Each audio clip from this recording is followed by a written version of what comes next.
Good evening and welcome to the City Council, Norman Utilities Authority, Norman Municipal Authority, and Norman Tax Increment Finance Authority meeting of February 24th, 2026. Madam Clerk, will you call the roll? Councilmember Gandisberry. Here. Councilmember Peacock. Here. Councilmember Bruce. Here. Councilmember Grant. Present. Councilmember No Fire. Here. Councilmember Hinkle. Here. Councilmember Blodgett is absent. Councilmember Dixon. Here. Mayor Holman. Here. Please join me for the Pledge of Allegiance. I pledge allegiance to the flag of the United States of America and to the republic for which it stands, one nation, under God, indivisible, with liberty and justice for all.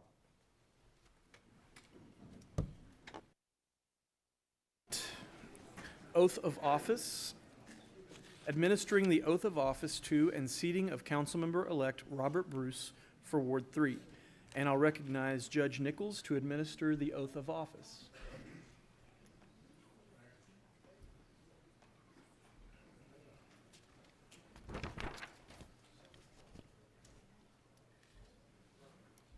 Right here. Perfect. Mr. Bruce, if you raise your right hand, repeat after me. I state your name. I, Robert Bruce, Do solemnly swear do solemnly swear that I will support, obey, and defend that I will support, obey, and defend the Constitution of the United States the Constitution of the United States and the Constitution of the State of Oklahoma, and the Constitution of the State of Oklahoma. and that I will not knowingly receive, I will not knowingly receive, directly or indirectly, directly or indirectly, any money or other valuable thing any money or other valuable thing for the performance or non-performance for the performance or non-performance of any act or duty pertaining to my office, of any act or duty pertaining to my office, other than the compensation allowed by law. other than the compensation allowed by law. I further swear I further swear that I will faithfully discharge my duties that I will faithfully discharge my duties as council member to the best of my ability, so help me God. as council member To the best of my to the ability. best of my abilities, so help me God. Yes, sir. Thank you.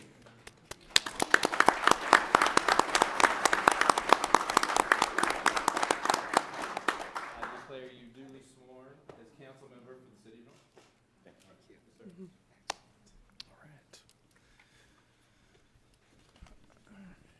Item number 2, a resolution of the Council of the City of Norman honoring and recognizing Jennifer Baker for her exceptional contributions to arts education and her receipt of the Arts and Education Award at the 46th Governor's Arts Awards. I need a motion to adopt the resolution. The motion on the floor is to adopt the resolution. Council members, you may cast your votes.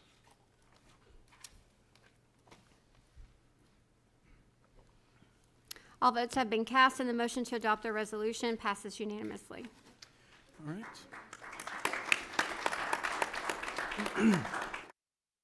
I would like to recognize Jennifer Baker, Executive Director of the Sooner Theater, to join me at the podium to accept this resolution.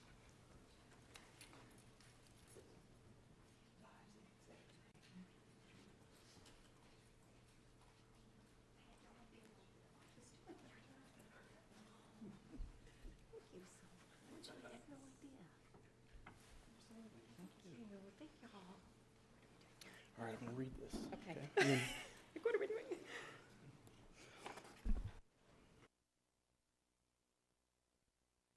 Norman, Oklahoma, honoring and recognizing Jennifer Baker for her exceptional contributions to arts education and her receipt of the Arts and Education Award at the 46th Governor's Arts Awards.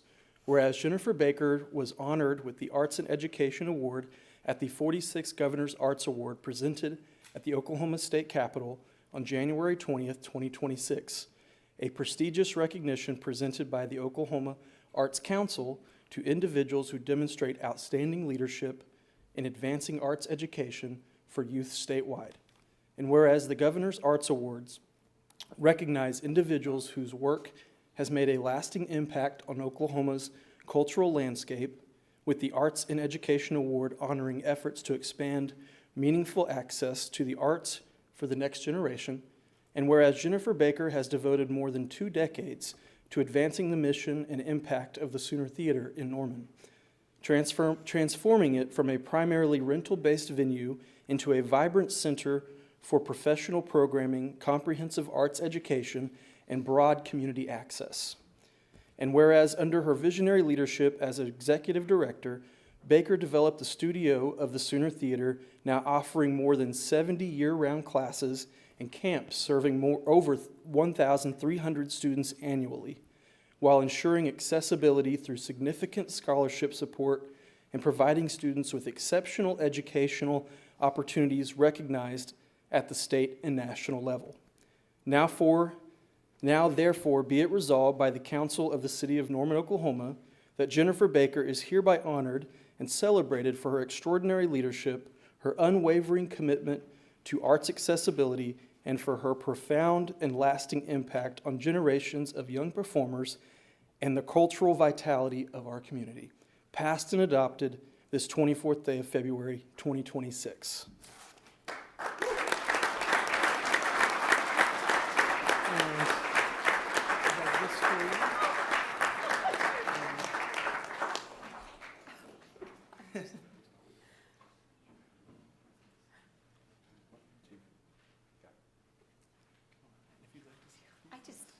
I didn't know exactly what we were doing tonight. Thank you so much. This is such an honor. Recognize my family and Nancy from the Sooner Theater and Chuck Thompson who nominated me for this, but really it's the heavy lifting of the staff over there at the Sooner Theater. And a lot of you in this room know many of them, but it's all due to them and all the hard work they do. But thank you. I'm usually not speechless. I'm speechless, so thank y'all so much. Thank you.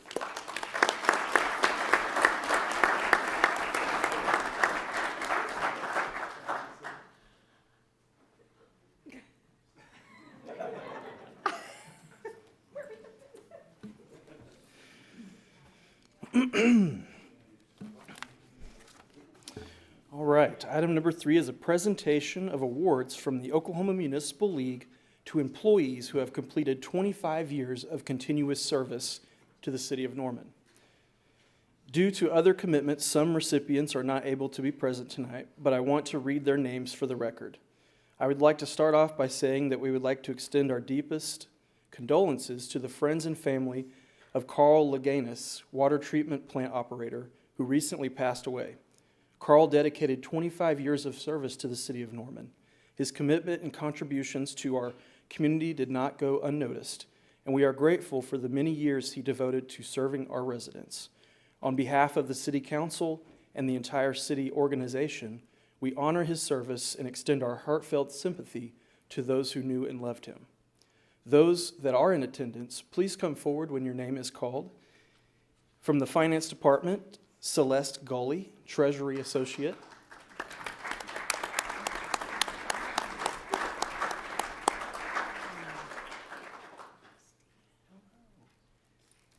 The certificates weren't ready, but we have these OML pins for everybody, and then we'll get the certificates to everybody later, and then Bryce will get a picture of us.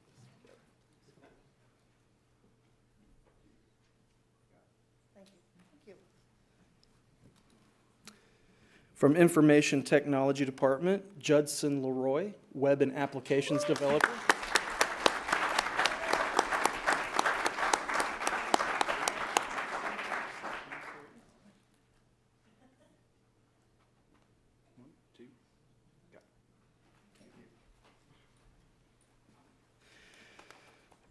From the Municipal Court, Maggie Griffith, Deputy Court Clerk.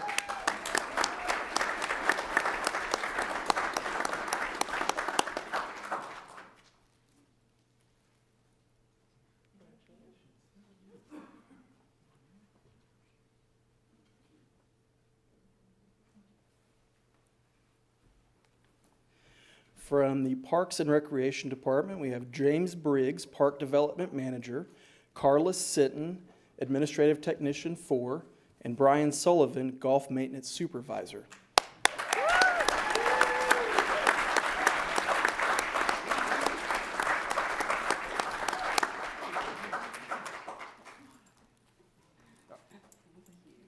Which one's which?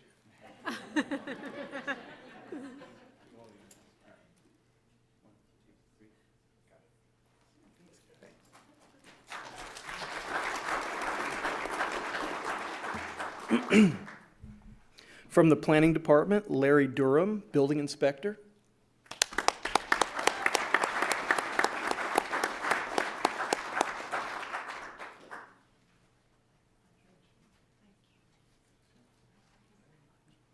One, two, got it. From the Police Department, Russell Anderson, Communications Systems Manager.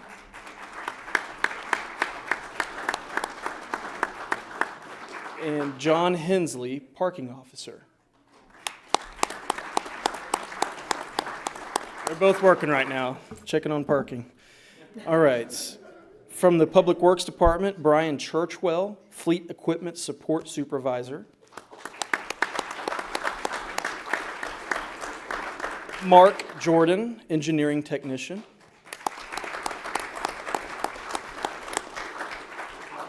Brian McNabb, Traffic Signal Supervisor.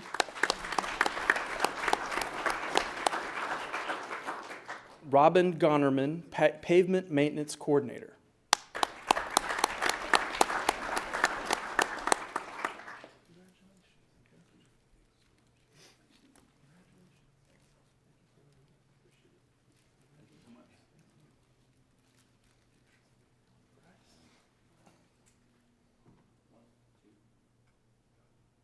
Thank you, guys. Thank you.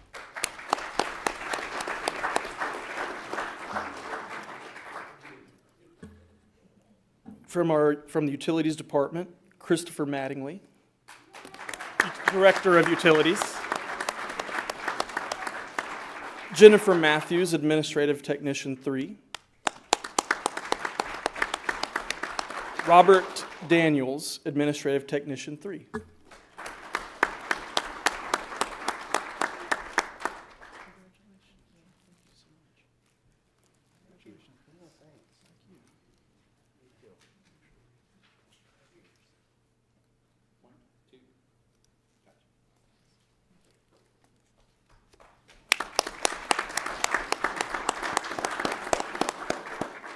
And again, just want to extend my thank you to, as mayor, to all of our city employees and all of your families and the sacrifices you make that allow our city to continue to function every day so that all of us can go about our lives, running our businesses and going to school and doing things like that. So thank you all so much for your dedication to Norman.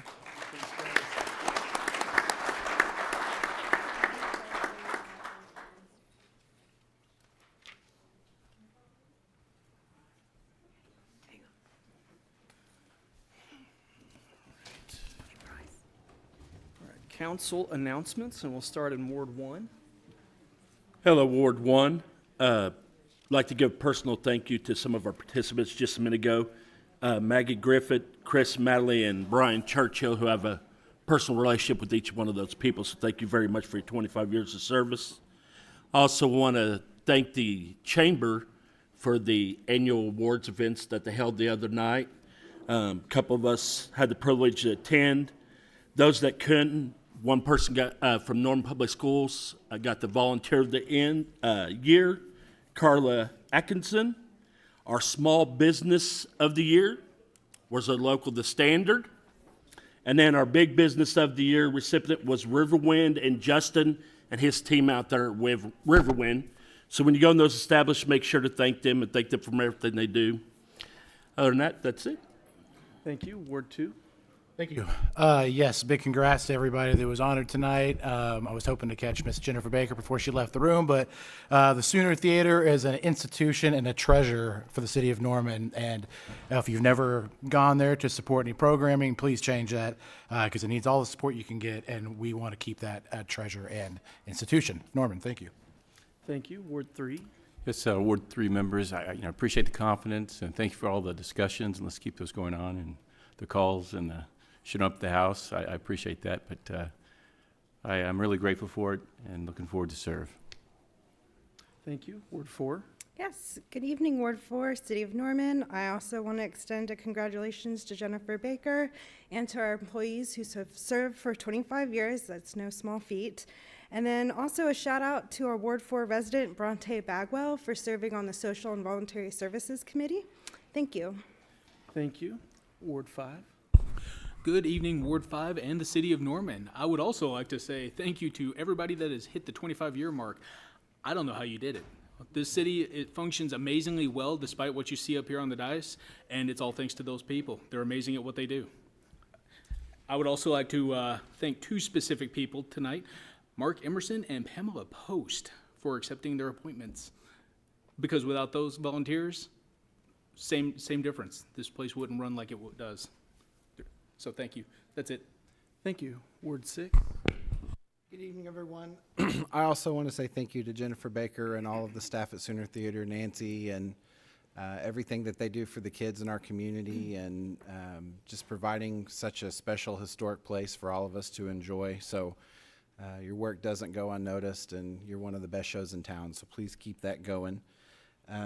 Tonight on the consent agenda, we're going to approve a voter-approved park for Sutton Place. I know that neighborhood in Ward 6 has been waiting a long time for that park, and we've kind of got some upgrades along the way there, but there's a brand new park coming, and I know that neighborhood's looking forward to it, so hopefully they're watching and they can celebrate that with us.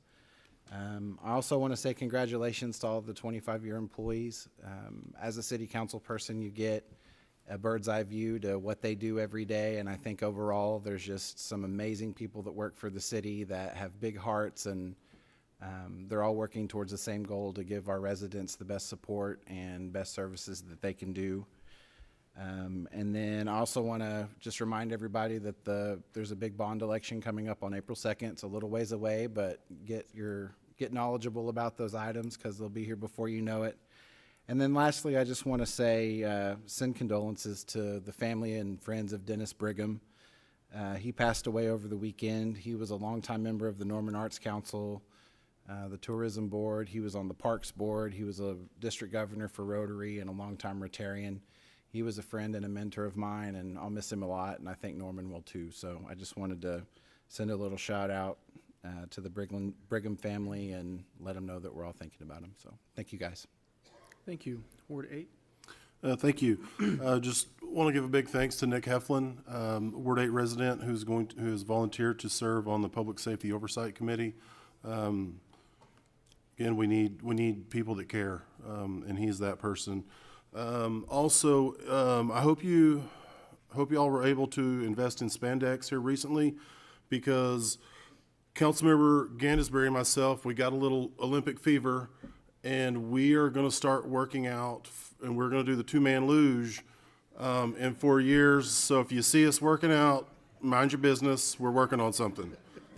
And that's it for me. Thank you. Just a couple things. Also wanted to congratulate the Standard and Riverwind for being recognized as outstanding businesses in Norman. The Standard as best small business. If you haven't checked them out yet, they've quickly become what I would describe as an anchor tenant in downtown Norman, and especially on Gray Street, a great place for gathering and holding events, and just a real great example of taking or revitalizing what was a old auto repair shop for many years and turning it into a vibrant community space and restaurant and thing like that. And then also, and I just really appreciate the efforts of the owners investing into downtown Norman as they have. And then with Riverwind, a business that is not technically located in our city limits, but is in our school district, public school district, and provides a lot of jobs for people that live in Norman and in this area. And they've been generous to many organizations in our city, funding-wise and hosting events and things like that. So I really appreciate the folks out at Riverwind and their partnerships in the city of Norman. And then also wanted to mention Thursday, Community Planning and Transportation Committee meeting here at 4 p.m. at City Hall. Also live streamed on YouTube, on the City of Norman YouTube. We'll get our regular monthly update about the public transit system, ridership report, the budget, upcoming transit budget for the overall city budget in June. And if you're interested in that discussion, I would encourage you to tune in. Send us any questions or comments you might have about public transit. We'll make sure that is discussed. We'll also be discussing parking in downtown Norman as a general topic of discussion. We've had different conversations with different businesses, and there's some inconsistency of some blocks. There's a hour-and-a-half time limit. Some blocks there's 1 hour. I think there's some where it might be 2. And then around the courthouse, there's no time limit. You just have to pay. So it's we'll have a discussion about all of that, a continued discussion about downtown parking if that's of interest to you. And then we'll also be getting an update and discussion about OTA and ODOT related projects in the city of Norman. So any of those that are of interest to you, I encourage you to tune in to that committee or attend in person if you like. And also want to encourage everybody to update your voter registration or get registered to vote if you aren't for the upcoming election on April 7th. Not only are there multiple ballot items on there, but the Ward 5 runoff. So if you're a Ward 5 resident, definitely encourage you to research the candidates and make sure your voter registration is up to date and everything, and make sure you cast your vote in that election on April 7th. And then also, since Councilmember Blodgett is not here, I wanted to mention one of the items on consent docket is the funding for upgrades to Eagle Cliff Park, which is in Ward 7, and has been something that we've been working on for a number of years. And as the former Ward 7 representative, I regularly received comments, questions from residents in Eagle Cliff about that park and how heavily it is used, and how it was and has been in need of upgrades for a while. And so I'm really excited that through the Norman Forward Initiative, funding to get updates to Eagle Cliff Park are on the way and will be approved as part of the consent docket. So I know Councilmember Blodgett is real excited about that as well. So that's all I have for this week, and we'll move on to the consent docket. This item is placed on the agenda so that the City Council, by unanimous consent, can designate those routine agenda items that they wish to be approved or acknowledged by one motion. If any item proposed does not meet with approval of all council members, that item will be heard in regular order. Staff recommends that item 4 through item 26 be placed on the consent docket. I'll entertain a motion to place items 4 through 26 on the consent docket. Motion. At this time, I would like to recognize Councilmember Peacock for an absentation on item number 5. Thank you. Yeah, regarding item number 5, I have a professional conflict on that item, so I will be abstaining from item 5, but will be voting on the remainder of the consent docket. I will entertain a motion to allow Councilmember Peacock to abstain from item number 5 on the consent docket. Motion. Second. The motion on the floor is to allow Councilmember Peacock to abstain from item number 5. Council members, you may cast your votes.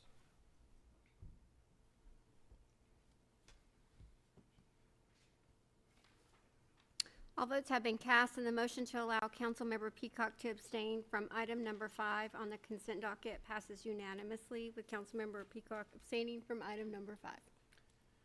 The motion on the floor is to place items 4 through 26 on the consent docket. Council members, you may cast your votes.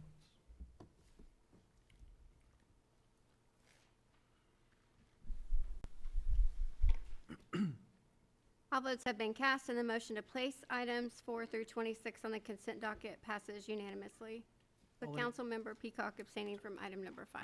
Sorry. I'll entertain a motion to approve the consent docket. Motion. Second. Are there any comments from council regarding any item on the consent docket? Seeing none.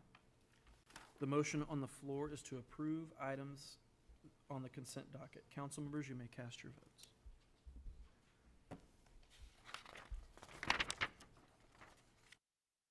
And the motion to approve the consent docket passes unanimously, again with Councilmember Peacock abstaining from item number 5.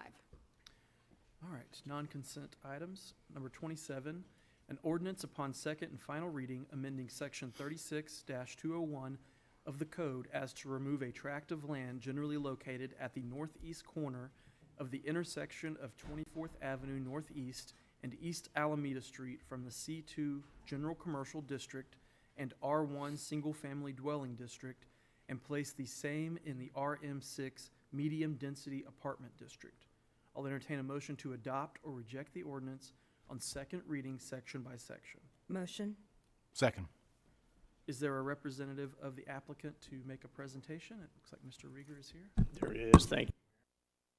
Applicant in this item tonight, and let me get us going here. We are in East Norman tonight at 24th and Alameda in Ward 6. Here we go. So the item we have for tonight is really an infill parcel. You'll see it here on the screen. A lot of development around this parcel. Alameda Street and 24th Avenue Northeast is the corner.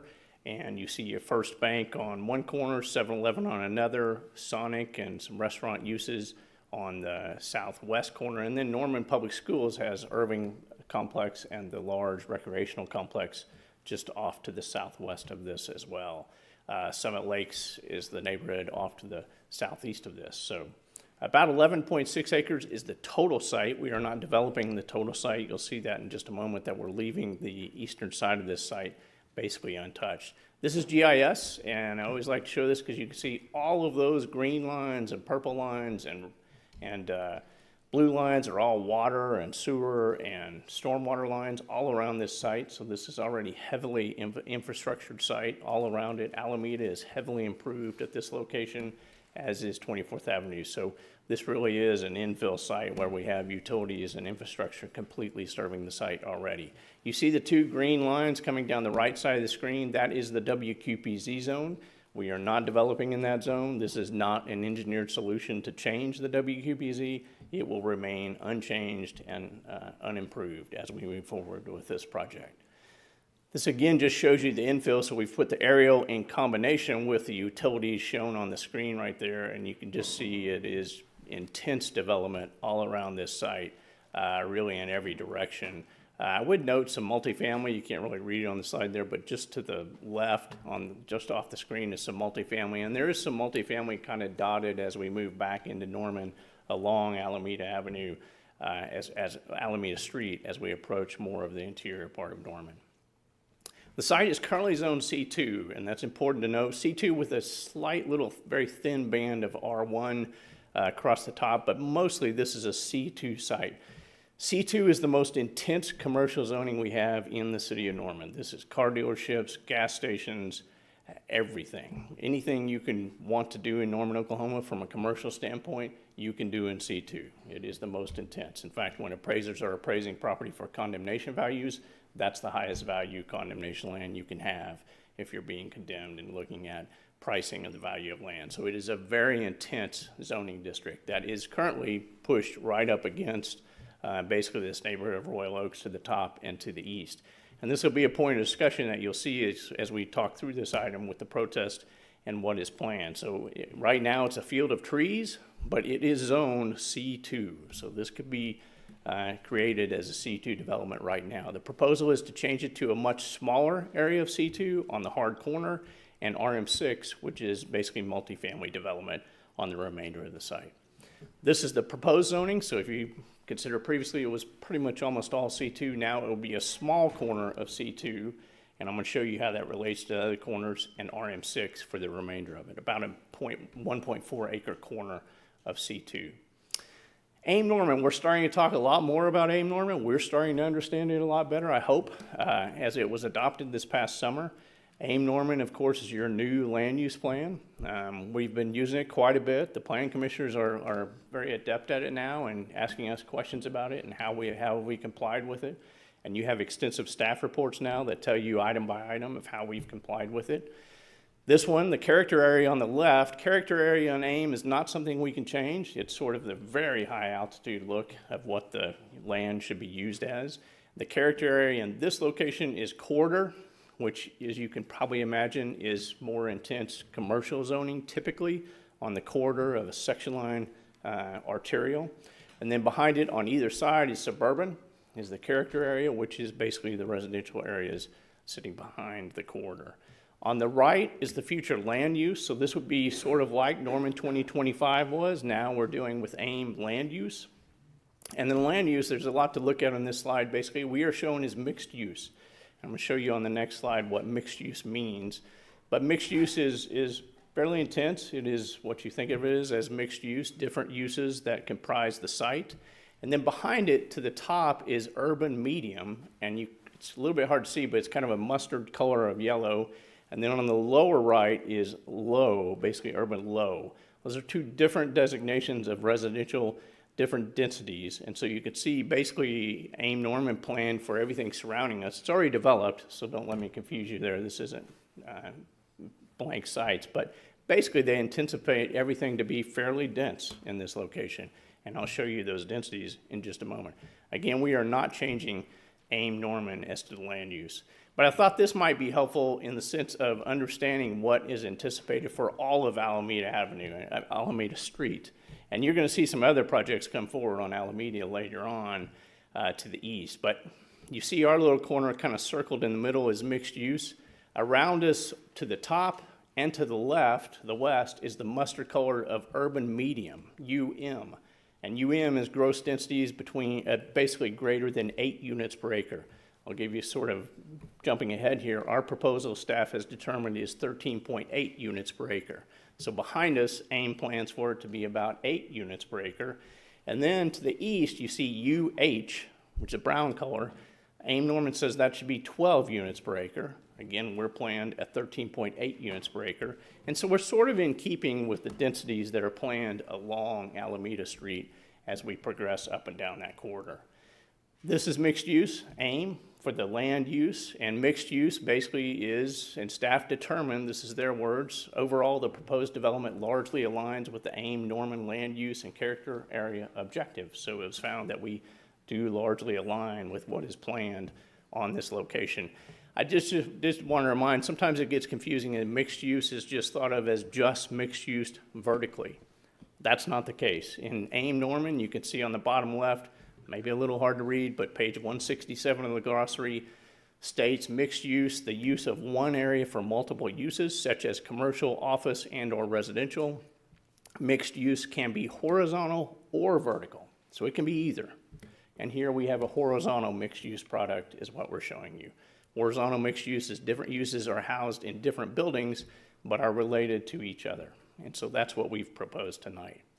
I'm going to remind you again, as I have multiple times, of our housing need in Norman. These are screenshots from AIM Norman, and it's really remarkable. A lot of people find this almost unbelievable, but I believe that those who sat through this process of AIM can understand where the calculations came from and how they came about.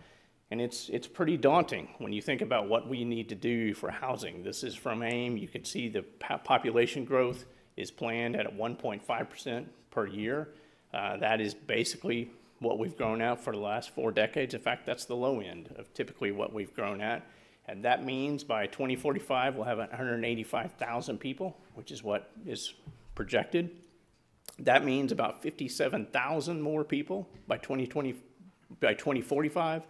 And that equates to a demand of 23,226 new homes. It says that could be dwelling units of any kind. That could be multifamily units, micro units, any kind of unit.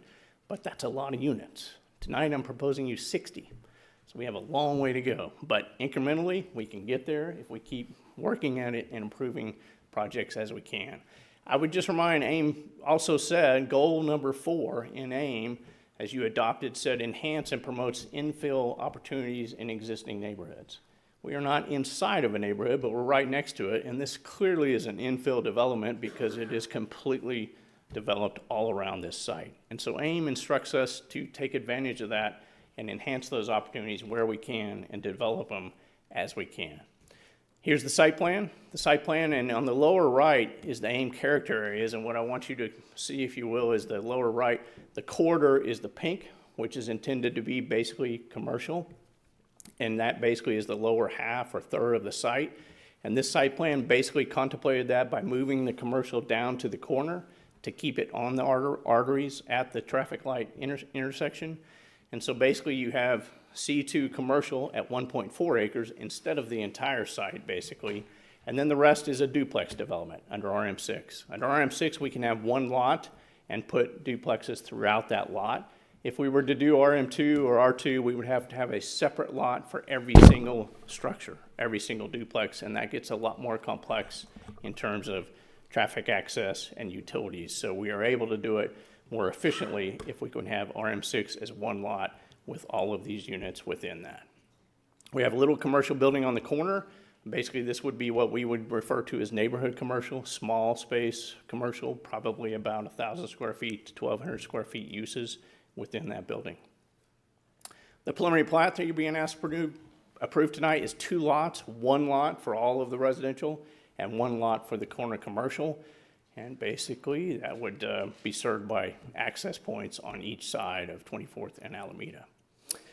In the protest letter, it talked about, and you've certainly seen that letter, I'm sure. There were many of them in your agenda book. I would point out that it was basically 1 letter that was walked around the neighborhood, and I'll talk about that in just a moment. But a couple of the bullets it said in there were about infrastructure and about traffic, and it questioned whether we have capacities and abilities to handle this project versus the infrastructure. And in your report, every time you do a zoning or a plat item, not every time you do a zoning, but every time you do a plat item, you get an extensive report from your staff that determines whether it can handle the infrastructure of that project. Here, your report noted that utilities could handle it. There were no inconsistencies. And as to traffic, you always get this detailed memo that we appreciate very much. And I just want to highlight some of the concerns because there's a lot of comments from neighbors about traffic. And it basically said that the access management code was complied with. There were no sight distance problems. The location of the access points met every requirement in the city's engineering design criteria. There were no traffic operational issues, and the capacity exceeds demand in this area. No additional off-site improvements are anticipated. And in fact, you can't really see it, but if you look at the chart where the traffic engineers determine what the capacity amounts are, they determine that basically these streets have a capacity of roughly 30,000 cars a day.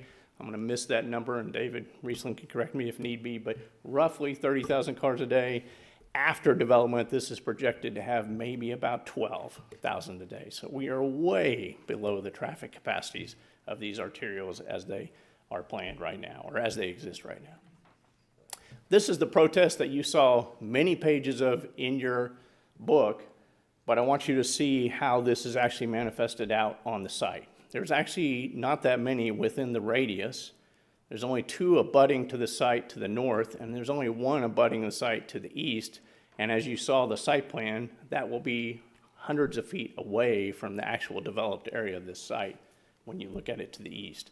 Most of the protests were walked around to the neighborhood. You could see all over as much as a quarter mile away or a long ways away from this site and signed this form letter. But I think it's interesting when you look at the letter that it basically, in all due respect, contradicts itself. The first bullet says that they are basically happy with the existing zoning, that it served them well. Well, the existing zoning is C2 commercial development. It's not developed yet, but by right, it could be.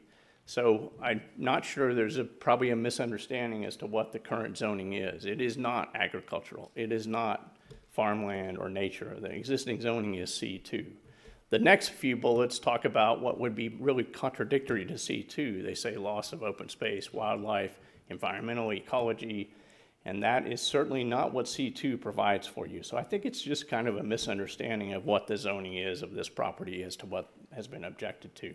And then the final 2 bullets are the infrastructure, which we just talked about in terms of traffic and utilities. Parks looked at this, as they do every time we have a residential development. They looked at it closely, and actually it was a pretty long discussion at Parks because we have a private area of parkland and a public area. And what was discussed is that the Parks Board would rather not have a public park. What we have to do as developers is we have to either give you a public park, dedicate an actual piece of land to you, that then you go develop and improve, put a play structure on, or whatever you choose to do. Or basically we do fee in lieu of or provide park amenities ourselves. Staff decided that they did not want a public park. The park in this project would be 0.27 acres. That's about 108 feet by 108 feet. To put that in perspective, in Royal Oaks Park up on the upper right, there's a play structure there. And I put a box on top of that. I should have shown you a slide of it, but basically that takes up about 100 feet by 100 feet just for one play structure. So basically you can't really accommodate a park in that size of space. And what your city staff struggles with is going out and maintaining and mowing and taking care of parks. When they're tiny little parks, they would rather not do that. So this will have a fee in lieu of, and those funds will go towards Royal Oaks Park when they are paid. Plan Commission. This was a long meeting at Plan Commission. Obviously, with all of those protesters, we went through extensive discussion at Plan Commission. It was pretty remarkable night in that I don't recall in my memory where every single planning commissioner spoke, but they did that night. And probably because Commissioner Byrd, Chairman Byrd, took it one by one down the dais for all of them to make commentary on this project. There were many people speaking against. You saw the letters in the project. And one by one, every single planning commissioner said yes to this project and explained why. And I wanted you to see that. Commissioner McCown evaluated it with consistency to AIM and found that it met AIM, that it was in compliance. And so she voted for that. Commissioner Parker found that it was comparable to nearby developments and would improve the area. And so he voted for it. Commissioner Maria Kendall voted yes and said that it was compatible with surrounding property value. She considered it in terms of valuation and not something we had presented, but she had kind of come to that conclusion on her own. And then I'll jump to the bottom, Commissioner McDaniel said that it reduced the C2 zoning and created a buffer. And he contemplated that it was really unknown what C2 zoning would be. You have no idea what C2 is going to become, and it's already approved as C2, so you're taking a pretty big gamble on what that will be if you just let it stay as C2. I want to jump back to Commissioner Griffith, because Commissioner Griffith is a longtime City of Norman volunteer. He was Ward 6 council member for many years back, quite a number of years ago. Then he left the service of the council and then came back as a commissioner, still in Ward 6. So he's very familiar with planning and zoning and projects in Ward 6. He too came to vote for this project and said this is less than dense than C2, and he found the density and the spacing compatible with nearby neighborhoods. So he too voted for this. The entire commission voted in unanimous fashion for this project and recommends approval to you tonight. So what is C2 zoning? I just wanted to kind of show you. The neighbors said C2 served them well, but I think they're not really understanding, frankly, what C2 is. C2, we can just look at 1 mile west and you'll see what C2 is. It is the corner of 12th and Alameda, and you see it on the left there. C2 zoning is completely covering a site with buildings and pavement entirely. C2 zoning has no impervious limitations. RM6 has 65% impervious maximum. C2 has no limitation. You can flat cover the site entirely with buildings and concrete. C2 also has very intense, basically, traffic uses. You can have any kind of use on it, basically odors, sounds, smells, lights, activity late, early, trucks unloading, loading docks. All of that happens on C2 sites, just like it does at 12th and Alameda. So if you were to leave this as a C2 corner, all of that is a possibility, just as Commissioner McDaniel was concerned about. So that's the site plan. You can see it in context now. And what I want you to see there is basically the WQPZ is left entirely untapped. It will stay as it is. The detention basins are just off the edge of it, not in the WQPZ, but that's where it drains to, and then historically it releases at the historical rate. The development is basically 2 access points that more or less line up with the access points across the street on 24th and Alameda. And you see the residential basically encompasses around the commercial corner. One of the things I want you to notice is just from a density standpoint, if you look across the street to the south, across Alameda, you see the Summit Lakes Villas. Different product, those are villas, but you can see the density. Those are very tightly compacted units just south of Alameda. And if you compare them to what we're proposing just north, we're really not much different than what is there to the south. So you can see density-wise, we are somewhat compatible with what is already around this corner. And then what I want you to notice, I put the red box around the commercial corner, but if you see that red box, the commercial site that we've proposed is basically roughly the same size as the commercial corners on the other 3 corners. And so we've more or less lined up the commercial with the other 3 corners. So you have a pretty tight C2 commercial corner now, to whereas previously we had a massive C2 corner on our corner and 3 smaller ones on the other corners. Now we are very compatible with the size of those C2 corners. So in summary, unanimous Planning Commission, unanimous Parks Board. Staff found in their reports that we overall largely align with AIM Norman land use and character area objectives, and that this will provide a different housing option and additional commercial activity to this area. With that, I'm happy to answer any questions you have, and I thank you very much for your consideration. All right. Questions from council members or Councilmember Grant? Yes. I couldn't really tell from the site plan, but I see there's a landscape buffer. Is there connectivity between the new neighborhood, let's call it that, and the commercial to the south? Yeah, it is difficult to see. The contour lines are all in there, but basically there are sidewalks in front of every one of those duplex units. And so then basically you would come down the sidewalk, and then there's a sidewalk around the commercial building as well. So you would cross just as you do in any So they don't shopping have to center. get in their car and drive around. They can walk from the neighborhood and That's then correct. this is like straight rezoning, so no spud narrative, all that. Correct. I'm just a little curious about like besides the landscaping for the buffering between commercial and residential, and also I guess to the north, what is the plan for trees and landscaping as a whole? So by code, by your code, whenever we do a parking lot, we have to basically put trees around that parking lot. So we will have to show trees and I forget the number, but I think it's one every 20 or 40 feet, I believe, that we have to put around every parking lot. So we will have to plant trees per your city code. Okay, that was it for me. Thank you. Thank you. Councilmember Peacock? Thank you. It looks like you're providing stormwater detention in addition to the WQPZ. Am I reading that correctly? That's correct, Councilmember. Are those going to discharge into the stream corridor there? That's correct, Councilmember. They will have basically their detention ponds, so not retention, they're detained, so detaining water, and then it would have what we call weirs that release the water into the WQPZ. We cannot release it any faster than the rate of flow that it does historically. Thank you very much. Okay. The, along that, the flow is to the north? I believe this corridor flows to the north, yes. And then away from Summit Lakes? Correct, Dam. yeah. And Summit Lakes is being rebuilt right now, the dam, and so it flows into this and then flows north. So this won't have any impact on Summit Lakes Dam? No, Mayor. The driveways, do they line up, you're kind of alluding to it there with the shape of the commercial, but to the west lining up with Alameda Plaza, and then to the south lining up with the driveway into First Bank and Trust? Roughly, you can kind of see there, and sometimes we probably don't have this exactly shown because we overlay the site plan onto an aerial. Sure. But if you see on the left, you can kind of see where the 7-Eleven, says 7-Eleven, there's a street behind 7-Eleven. Alameda Plaza. Yeah, so that comes straight over and basically roughly lines up with that access point. And then on the south, the bank exit point roughly lines up with the entry point to the north. Okay.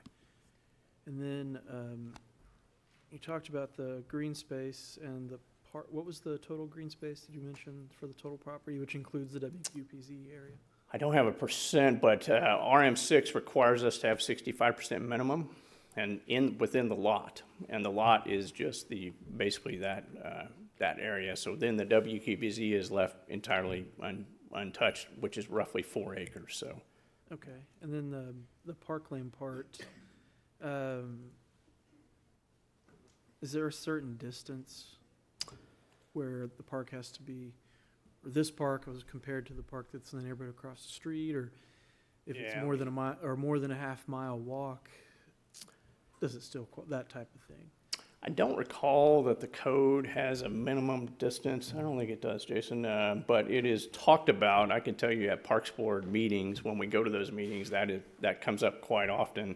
This one was discussed as the people will come off of this site and go down Alameda, a significant sidewalk on Alameda, and then pretty quickly get up into the neighborhood and walk up to the Royal Oaks Park. And so if you think about the neighbors that are in Royal Oaks on Alameda, it will be basically a similar walk to what they endure. I just asked because in a straight line, it's like 0.38 miles. Yeah, So going down Alameda and then going through the neighborhood puts you almost a mile. So is that reasonable? I had the same question with the Eagle Cliff development. The Yeah. additions was Eagle Cliff Park was the closest one, but it was a pretty good walk from that new addition to Yeah. Eagle Cliff. So just wondering about, how far is it for, and I guess we don't have any minimum, but.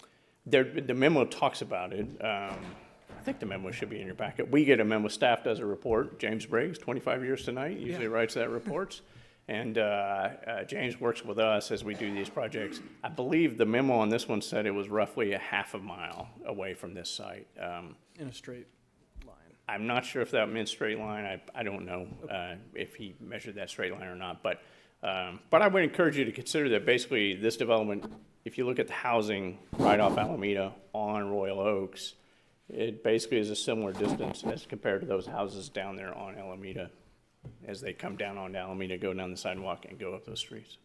Yeah, and if there was a connection there that connected to the pond area, I know that's private parkland, it looks like, but anyway, it's just something for us to think about in future developments about Yeah. if we're not gonna provide a dedicated park for a development, how far is the nearest park reasonable, I suppose? Yeah, and Jason and I have had a lot of talks recently about this, about parks and how we deal with that. It is a competing discussion, basically. Everybody would love to have a park right next to their house. Who wouldn't? Unfortunately, Jason's department has to go maintain all of those and send a crew out to them and empty the trash receptacles and make sure they're safe and mow them. And so it's a challenging friction point. How do you do that? If you put a park at everywhere, Right. that's a lot of money. That's a challenge for labor and management and maintenance of all those different parks. So it's an ongoing discussion. I don't know where it will evolve to, but that's sort of the challenge with that. And you'd went over the density part there, Mhm. seen that there was a question from one of the commissioners about the AIM plan and it not being enough. Actually, you were stating that actually does fit with this portion.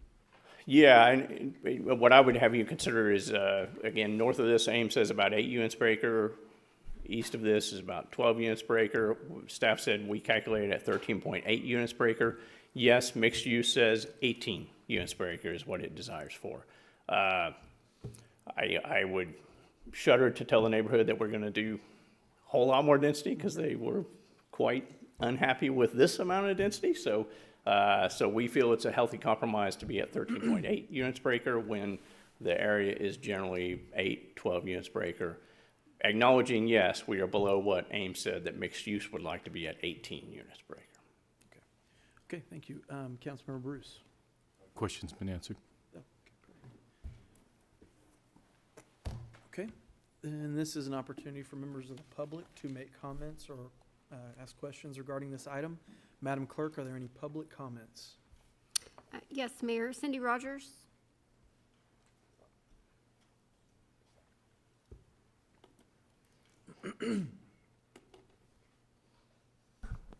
Good evening, Cindy Rogers, Ward 4. So yay, infill, the infrastructure's already there. I would like just to make a continuing comment that the AIM plan updated our zoning and had this goal of 185,000 people target, but that's really just a straight line projection. We never actually did the analysis of how many people Norman can accommodate and fiscally and environmentally. So let's just keep that in mind. The other part that we haven't done to go along, 2 parts we haven't done to go along with AIM, which is relevant to this, is that we have requirements about not increasing rate of flow, which is why we put in detention ponds. But we haven't actually updated and thought carefully about volume of flow and how many release days you have, because if your upstream neighbor is releasing water to you more often, then you will get flooded. You'll recall this was an issue with the Potts Farm. So we need to update that to go with AIM. And the other part that we need to update to go with AIM that's relevant for every new development is we need to think about the costs to accommodate new growth with the new infrastructure, not so much a problem with the infrastructure to serve infill, but we still have to think about water capacity. So I think those are things that we need to keep thinking about. And wow, a zoning change that's not a SPUD, that's a surprise. Thank you. Thank you. Cheryl Ann Denzo.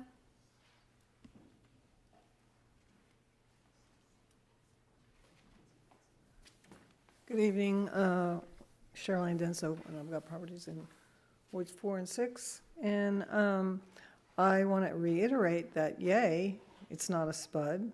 I am glad to see that it is changing from a totally commercial area, because I think that would get people riled up completely. And I am glad to see as much green space left behind as there is. And I often thought that Norman didn't have enough duplexes in this city as an alternative to the apartment complexes and single-family units. So I don't have a problem with this particular development, and I just wanted to state that. Thank you. Thank you. That's all, Mayor. Is there anybody else in the audience who has not spoken on this item that would like to speak? Seeing none. Okay, any final comments or questions from council? Councilmember Hinkle. Yes, on this item, I certainly don't want to take away from the efforts of AIM. Developments like this, the density that we're looking for in Norman, the housing needs that we have. I don't even want to take away from the merits of this project specifically. Just as the Ward 6 councilman, I have received more contact in protest of this project than any project that I've been a part of, just from the protest area. So I thank everyone for their investment in Norman, and hope that we continue to invest in that way. I like to see these types of density projects typically in other parts of town. But because of the amount of contact I received in protest, I'll be voting no on this tonight with the Ward 6 residents. Thank you. Councilmember Grant. Question for the applicant. I was just curious, since it is rezoning, for the residential part, if somebody were to, by right, let's say add density, what is the max they can do? So on RM6, it is, it's not a units per acre determination. On RM6 in your code, it's what we call floor area ratio. So I'm going to struggle to answer your question in terms of units per acre, because floor area ratio is a different way to calculate it. Roughly, typically RM6, I think, can go as high as 18 to 20 units per acre is kind of what I've heard in the past. That's probably pretty high. I don't know. But it's a floor area ratio. There's actually 4 calculations you make in RM6 to determine how much you can do. So, but realize too, that comes up, a question comes up a lot when you're open district zoning versus SPUD or PUD. Open district zoning, we are platting this, and preliminary plat, we have to submit a site plan with. So while we can change the site plan on zoning, preliminary plat, not so much. We would probably have to come back. I'm just guessing Mr. Sturts and his staff would probably say if we change the site plan really dramatically, they would probably make us come back through on a preliminary plat site plan amendment if we did that. I'm probably going far from your question, but. Well, no, I was thinking into the future, if somebody were to come back around and imagine more density, if they could do it or not. So it sounds like they would still have to come before council. With a preliminary plat site plan change, I think they probably would. Zoning, they would not. Zoning, as open district zoning, they can do whatever they can fit within RM6. You do have parking limitations, obviously. You don't have a parking requirement, but market does. They got to park it, or they won't rent it, or won't sell it. So there are some practical limitations in terms of that. This one also, by the way, is a pretty heavily sloping site. You can see those sort of contour lines going through there. That will really keep this project from getting too intense in terms of how much they get into large buildings. So there's a number of sort of practical limitations that would keep it from changing that much. Okay. I did have one question in the mix, but it's like floated out of my head, so thank you. Okay, thank you, Councilmember. All right, any further final comments or questions from council? Councilmember Peacock? Yeah, I just, one of your comments, Mayor Holman, regarded to how close the park is and if it's walkable. I just have some experience with this topic, so I figured I'd share it. In urban design, we talk a lot about a 15-minute walk shed that, you know, a walk is comfortable 15 minutes or less, and that's about 3/4 of a mile. So just thought I'd put that out there. Thank you. Okay, any final comment, question from anybody else on council? Okay. All right. The motion on the floor. In second reading, section by section. Council members, you may cast your votes.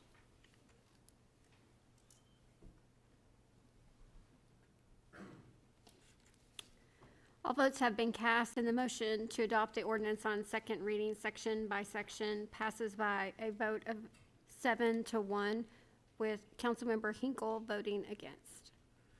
I'll entertain a motion to adopt or reject the ordinance on final reading as a whole. The motion on the floor is to adopt the ordinance as a whole. Council members, you may cast your votes.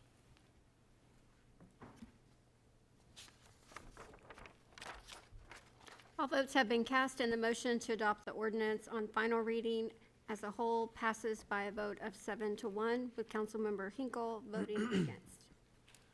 Item 28 is preliminary plat 2526-13 for Norman A24 addition, located at the northeast corner of Alameda Street and 24th Avenue Northeast. I'll entertain a motion to approve or reject the preliminary plat. Motion? Second. This is a companion item to the previous item. Are there any further questions from council regarding this item? Seeing none. Are there any further public comments? Yes, Mayor. Cindy Rogers. Sherilyn Denzo. That's all, Mayor. Anyone else from the audience that would like to speak on this item that has not? Seeing none. Okay. Any final comments from council regarding this? Okay. I would just say I appreciate the comments from Councilmember Hinkle, and I did read the protest letters, which seem to mostly be about wanting a desire to preserve the space the way it is, which I can appreciate. Having attended Irving as well, I've passed by that corner many times in my life, and it seems like this is, I don't see a scenario where it stays undeveloped unless somebody buys it that will keep it undeveloped. And this seems to preserve more of it than the existing zoning would, so that would be the reason why I voted in favor of it this evening. But I do appreciate everybody that took the time to reach out to us with those letters, and Councilmember Hinkle with your comments. And with that, the motion on the floor is to approve the preliminary plat. Council members, you may cast your votes.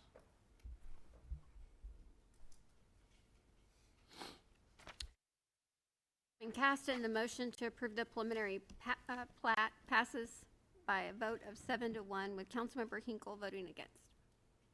Item 29, an ordinance upon second and final reading detaching property address 2800 and 2801 Hensley Road within the corporate limits of the city and designating the areas or tracts included in such detachments, repealing all other ordinances or parts of ordinances in conflict herewith. I'll entertain a motion to adopt or reject the ordinance on second reading, section by section. Motion? Second. And I would like to recognize Beth Muckala from the City Attorney's Office to make a presentation. Thank you, Mayor. Hi, Council. My apologies. Let me see if I can. Oh, good. I was afraid I was going in the wrong direction. Okay, so I am here to speak about a petition for detachment, which is before you on a vote over Ordinance 02526-37. So a detachment is a de-annexation. We don't have many of these, and the last one we saw was over 5 years ago. So I did want to go over just the basics. I think Councilmember Holman then will be familiar with that last one, which was on the northeast side of town. This is on the southern boundary. And so we don't have a resolution or a specific code adopted process for detachments. So by and large, we're following state law, although our code does specify that these have to be reviewed by the Planning Commission prior to coming to a final vote before council. So we follow state law and we fit Planning Commission into that process. What we're doing is on the front end, making sure that that state law has been complied with, because of course we don't want it coming to a vote unless we are positive it is ripe under state law, and obviously it does the applicants, the petitioners, no good unless they've checked those boxes. It's similar to other petition processes where you want a certain percentage of the affected properties. In this case, 75% is required. Here on this petition, we actually have 100% of the owners represented, and they in turn are represented by legal counsel, whom I've been working with during this process. So we've worked together very well. We verified ownership. The city clerk is the office that verifies the signatures and has done so early in the process. And before we even get that far, they have already drafted the petition and published notice of it twice in the paper, which is another thing we verify before we even move forward. So when it goes to Planning Commission and of course to you for consideration, the statute isn't incredibly verbose on what you're considering, but it makes sure that we're looking for what has to happen.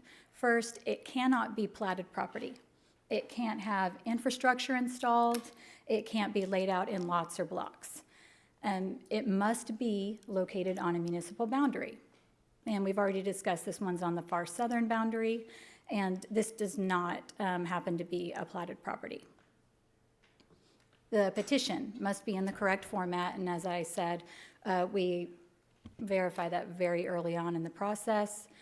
And then we have the departments review it. We have Public Works and Utilities that looks at it specific to the infrastructure that either does exist and in most cases preferably does not exist. But in this case, we also had planning and the fire department taking a look at it. You might recognize this property as part of what was originally annexed back in the 60s in order to protect the Little River Reservoir and the Thunderbird watershed. This does not implicate the floodplain or WQPZ. It's unplatted. However, there is some title evidence of a certificate of survey filed long ago titled H&L number 9. We've verified this is not a city-approved survey. It does not lay it out in lots and blocks either, but you'll see in some of the legal descriptions there are stray references to that, so I wanted to be clear about that up front. These are two separate parcels with a combined total of 20.1 acres more or less. They are both currently zoned A2. Each parcel appears from online records to have been owned by these petitioners for more than 10 years. And importantly, they are accessed by a road that is not maintained by the city of Norman. In fact, you can see here that these two properties are at the northernmost terminus of Hensley Road.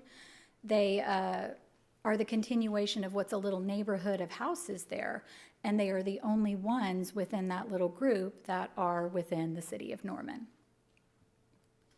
Here you can see them, not as well, but you can see the A2 zoning. You can see the floodplain and WQPZ off to the corner, so that's not a concern in this case. And so, as you know, if they are detached, what effectively happens is they become unincorporated Cleveland County. They are no longer subject to codes and ordinances.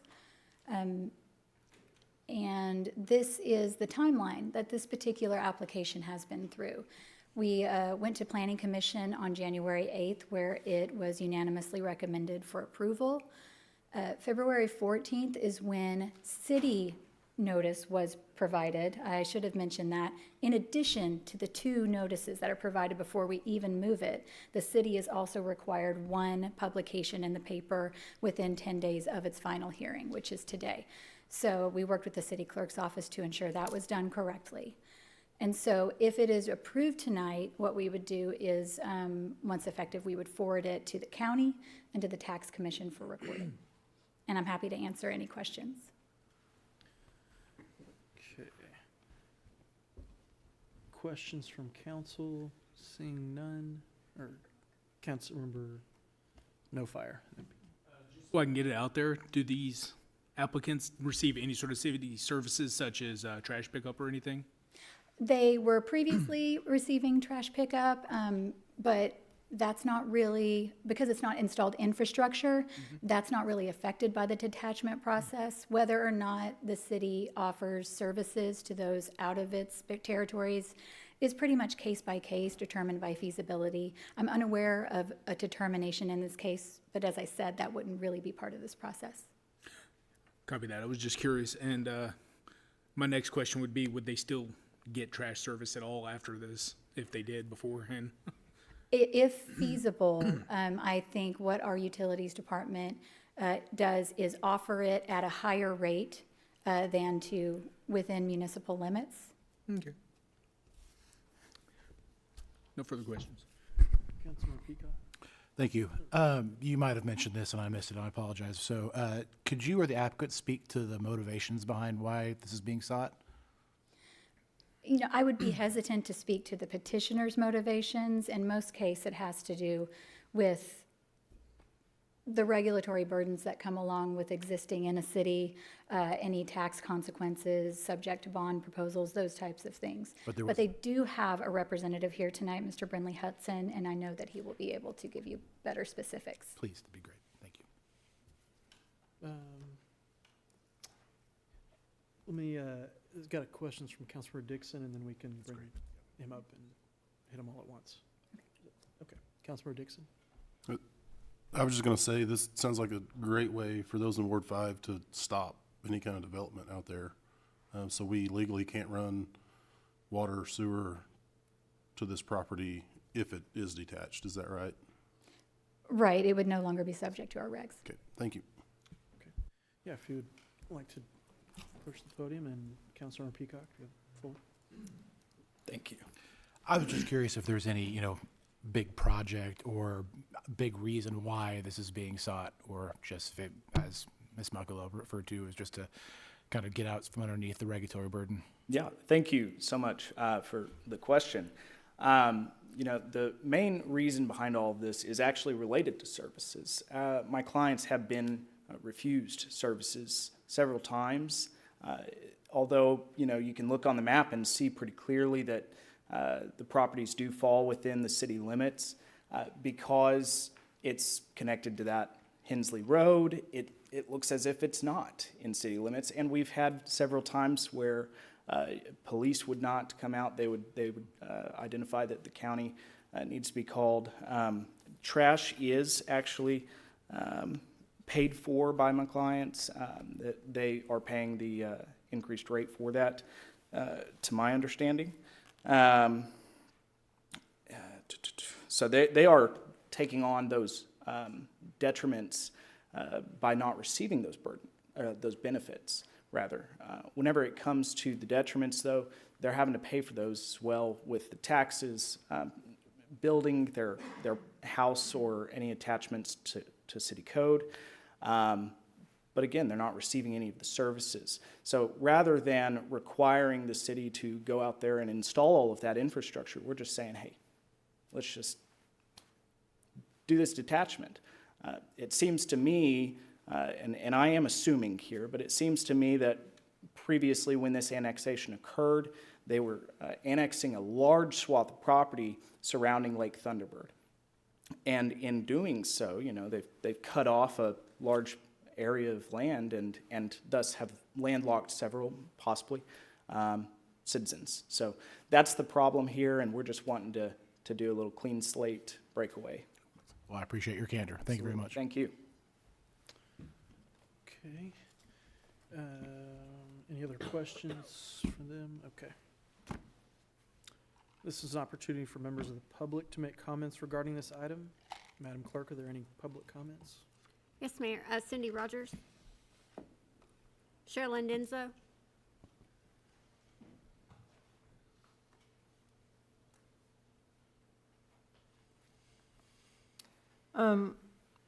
Well, my thought is,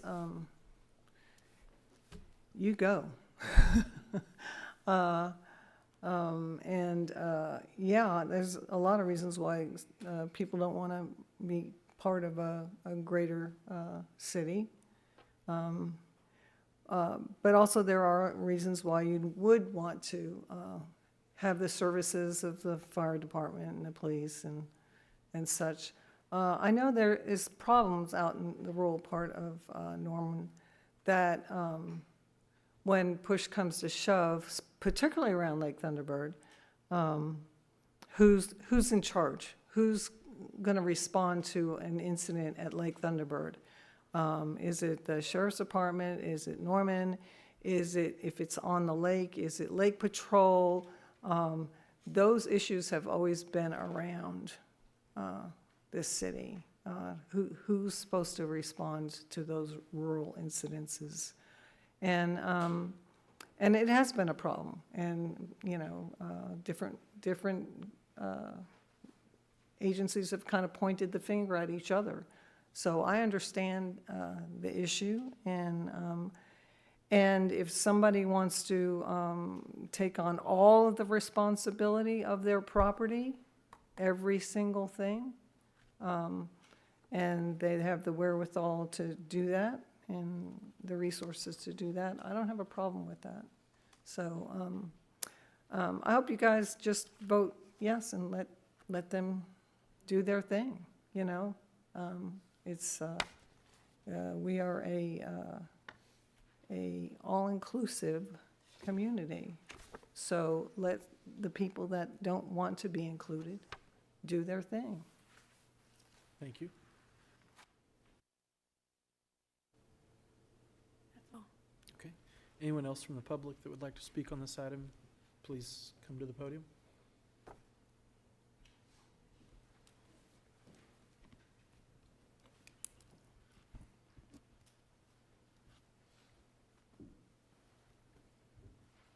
Billy Jewell, Ward 5. If y'all pass and approve this, does this set a standard for anybody that wants to do this? Because I would love to on mine. Thank you. Thank you.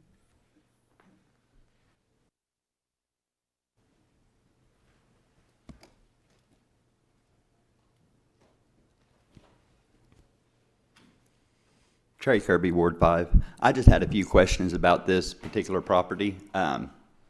Where it's located, are they going to leave it at like the 40 acre? I'm guessing it's about 40 acres, give or take. Are they going to leave it one whole plot? Because if you do this, it makes it to where there is no regulations unless you get the state out there, meaning you can build anything and as many as you want. I mean, you could put in 100 trailer houses, drill 100 wells. So I'm kind of wondering what they're going to want to do with it. Also, that particular property, I'm pretty sure, runs straight down into Prairie Creek, as does one of mine, which follows down to the Little River, which feeds into, you know, other people's water supply. So once again, what are you going to do with it? And if it's the property I'm thinking of, back when they built it, they built a nice big home on it, and there was an incident with the storm cellar, and the door wouldn't have opened back up. Had a city inspector not showed up and inspected that, they would have never known, and they could have locked themselves in it during a tornado. So it was the move of a city inspector coming out and catching that may have been a future lifesaver. But my biggest concern is when you drive out on 84th and go north of Indian Hills, just south of 149th, over on the west side of the road, you'll see a property that has 100 semi-trucks just parked on it, leaching off into a water supply. all the oil, transmission fluid and everything like that can get off in that water supply. So what I want to know is, are they just going to leave this agriculture, or are they intending on doing something? Because it is a HUD opportunity zone where you can build housing and get a whole lot of relief. So I'm just kind of curious of what they're going to do with it once they unzone it. I mean, outside of that, more power to them. Thank you. Thank you. Okay. Are there any final comments from council regarding this item? Councilmember No Fire. And actually, Beth, would you mind, could you put the slide back up that shows the area of the property and I think there was one that shows the city limit boundary and all that stuff. Yeah, okay. Thank you. Councilmember No Fire? So I've been following this one pretty intently since I first heard of it, and just because it's a de-annexation and those are not to be taken lightly. And from what I've gathered and going back, watching the meetings and reading everything on this list in front of me, is that the applicants get zero benefits from being in the city limits, and yet they still deal with all the city encumbrances such as zoning and permitting. And the biggest thing to me in this entire specific case is the fact that it is on the edge. It's not going to leave a hole in the city limits, at all. I would never vote, nor would I would absolutely do my best to stop a hole being within the city limits on the map. But since they can't even leave their property within the city limits, they have to drive outside of the city limits just to get off their property, I'm going to be voting yes and supporting this. Thank you. Is, let me see. If we approve this action, this property will just become part of the unincorporated Cleveland County? Yes. And we don't, do we know, have they stated any plans that they have? And if they do, they wouldn't be under our regulations anymore, of course, as you mentioned. That would just be a county, whatever their process is. Right. If de-annexed, they would be under whatever county regulations would apply. And no, they haven't outlined any future plans. I will say, in response to some of the other inquiries, these are 20.1 acres together, but two separate parcels, both of which have residences on them. Thank you. I think, yeah, it's a unique situation where this, these two properties are at the end of a street that's 3/4 of a mile from from Cedar Lane, the main road, and then probably another half mile west to the other city limit line. So just kind of a weird anomaly, it seems like, and it would make sense in this circumstance since there's no other connection to Norman. And that the previous de-annexation that I remember had dealt with a property that bordered Moore, and the only entrance to the property was on a street in the Moore city limits that the city of Moore maintained, and not the city of Norman. So their property actually had no access point within the city of Norman. And so that's the last one I remember being somewhat similar to this one. So yeah, I agree with comments made. It seems to be a weird situation, and based on the stipulations that city attorney went over about connections and platting and all those different things. I don't know how many of these types of properties might exist out there, but this one appears to me to be appropriate to take this action for. So, okay. Councilmember Grant? Yes, sir. Yes, I just had a question about environmental and how that's regulated by the county, or if it were to become an issue in the future that impacts the city in some way, how that might be addressed if they're an unincorporated territory. Aware of what county regulations exist, if at all, regarding environmental regulation. However, if there were effects on the city, I imagine that we would go about it in the same manner as any other detrimental effect on our property. Okay.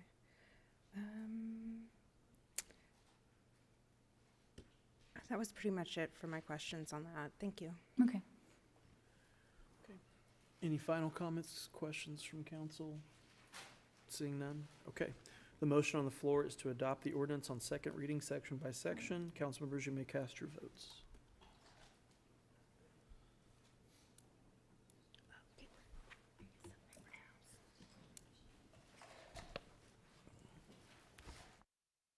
Cast, and the motion to adopt the ordinance on second reading, section by section, passes unanimously. I'll entertain a motion to adopt or reject the ordinance on final reading as a whole. Is there a second? I didn't have a motion. Or a motion? Who's, thank you. Thank you. The motion on the floor is to adopt the ordinance on final reading as a whole. Council members, you may cast your votes.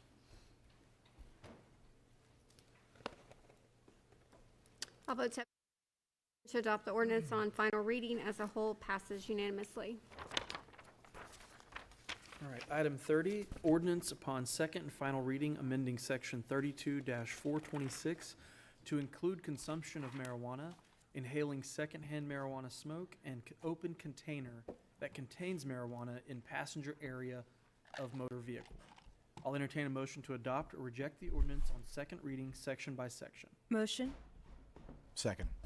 Is there a staff member that would like to make a presentation? Yes. Mayor and council members, I'm Jeannie Snyder, one of the assistant city attorneys, and I have prepared the staff report and ordinance amendments on this. I am going to call up Major Barber here in just a moment and have him answer some more specific questions that may have to do with the Norman Police Department. But we presented this at the study session sometime in December and have just now getting it moving forward along with the next item on the cell phones and construction zones and school zones. And this was a new state law took effect on November 1st, and we are just bringing this forward so we would have the same compatibility that the state statute has. And it's about public consumption of marijuana and secondhand smoke and marijuana while driving. As we all know, alcohol, drugs, or under the influence of any substance can be a detriment to driving, and that's our main concern is public safety. I believe Major Barber may have some statistics about traffic accidents and other things like that. But this would be, and I'm going to just kind of read this so I don't get it wrong, it would be unlawful for a person operating a motor vehicle on a public highway, street, or alley to consume marijuana, including medical marijuana. It also prohibits inhaling secondhand marijuana smoke from another person's consumption while operating a vehicle. And that means both the active and passive use of marijuana smoke are prohibited for drivers. It further prohibits possession of an open container of marijuana in the passenger area. An open container is defined as any container whose seal is broken, has been opened, or otherwise not fully sealed in the original packaging. Passenger areas are all portions of the vehicle accessible to occupants, excluding the trunk and other enclosed compartments. This is very, very similar to what it would be when you would be transporting alcohol. You can transport alcohol, but it can't be an open container if it's accessible to the driver or other passengers. This is the same thing. It also mentions the secondhand smoke of marijuana use is different than if your passenger is drinking alcohol. This law would prohibit any use of secondhand smoke or marijuana use while operating a vehicle. So I'm going to have Major Barber come up here, and he has more of the point of view from the police officers, the police department, and how that would be enforced. Thank you, Jenny. Good evening, everybody. I appreciate it. I know you all have a handful of questions. There's a few that have come up specifically that I figured we'd go ahead and address up front. Obviously, this really boils down to a public safety thing. It's very similar to alcohol consumption in vehicles. We've worked over the last 20, 30, 40 years as a society to get better at that, to make our roads safer. In Norman in particular, just in the last 5 years, we've had 55 fatal collisions within our city limits. Those have attributed to 60 fatalities and 26 injuries, most of them critical. And these are not the collisions that are critical injuries, lifelong changing impacts to families and individuals. These are just the ones that resulted in a loss of life. Of those, in our city is not terribly abnormal. Of those, 24 of them involved impaired drivers. Outside of putting your seatbelt on and paying attention when you drive down the road, driving sober is the number one thing, in that group of three that'll keep you safe and keep other people safe driving down the road. And so this is just a step in order to help with that. As Ms. Snyder mentioned, this is already a state law. We have that ability today to cite in district court through state charges in order to do that. And what this allows us to do is very similar to many ordinances such as speeding, running red lights, transporting an open container of alcohol. This allows us to write that as a city charge in city court. And really what that does for us is two pieces. One, it allows for that person or that individual, the goal being an educational component, that we're using this as a deterrent, of course, to make for safer driving behaviors. But what it allows us to do is write that citation and allow them to go on their way. When we deal with district court citations, we either have to take them into physical custody, which is not really reasonable under most of these circumstances unless they're impaired, of course, and that's a different scenario, or we have to go and do a warrant request through the state. And so when we deal with that, we have two different pathways. It's still a misdemeanor. It's exactly the same if it goes over there. It's still a fine. Odds are nothing changes over there. It's still expungible after adjudication. Nothing really changes with the exception of how we're allocating our resources.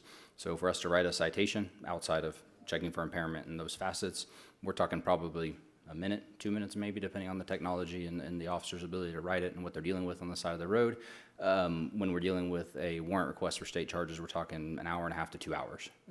When we're dealing with a limited number of resources, obviously we want our officers out and about and patrolling your neighborhoods and responding to calls and backing each other and taking care of everybody and making sure they're safe.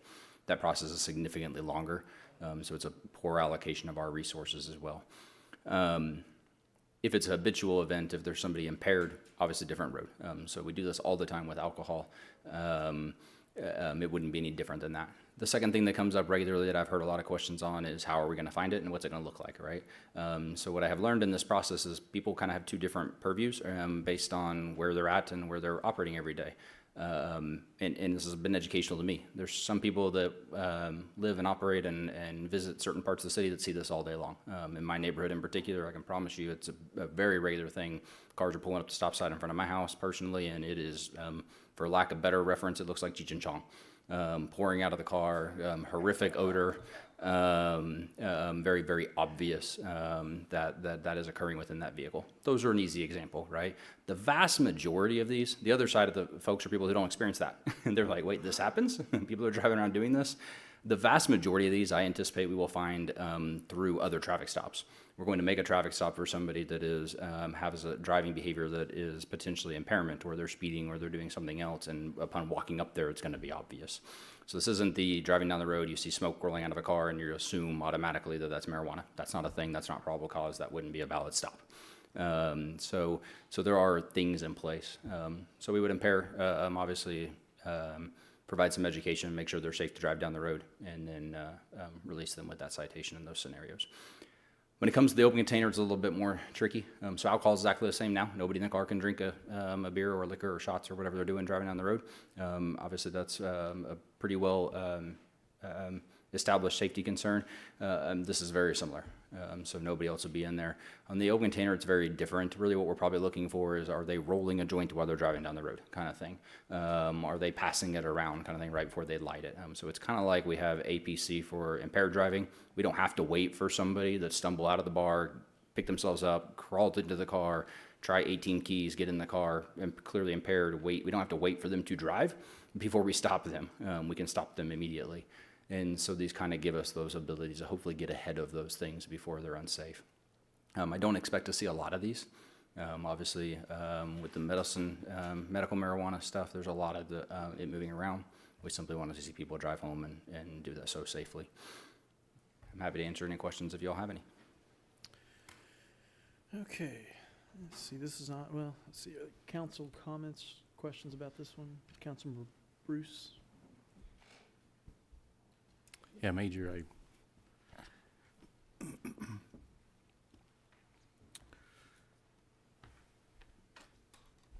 So when I look at Norman, I see the growth in population. I see a growth in, housing, number of buildings, housing.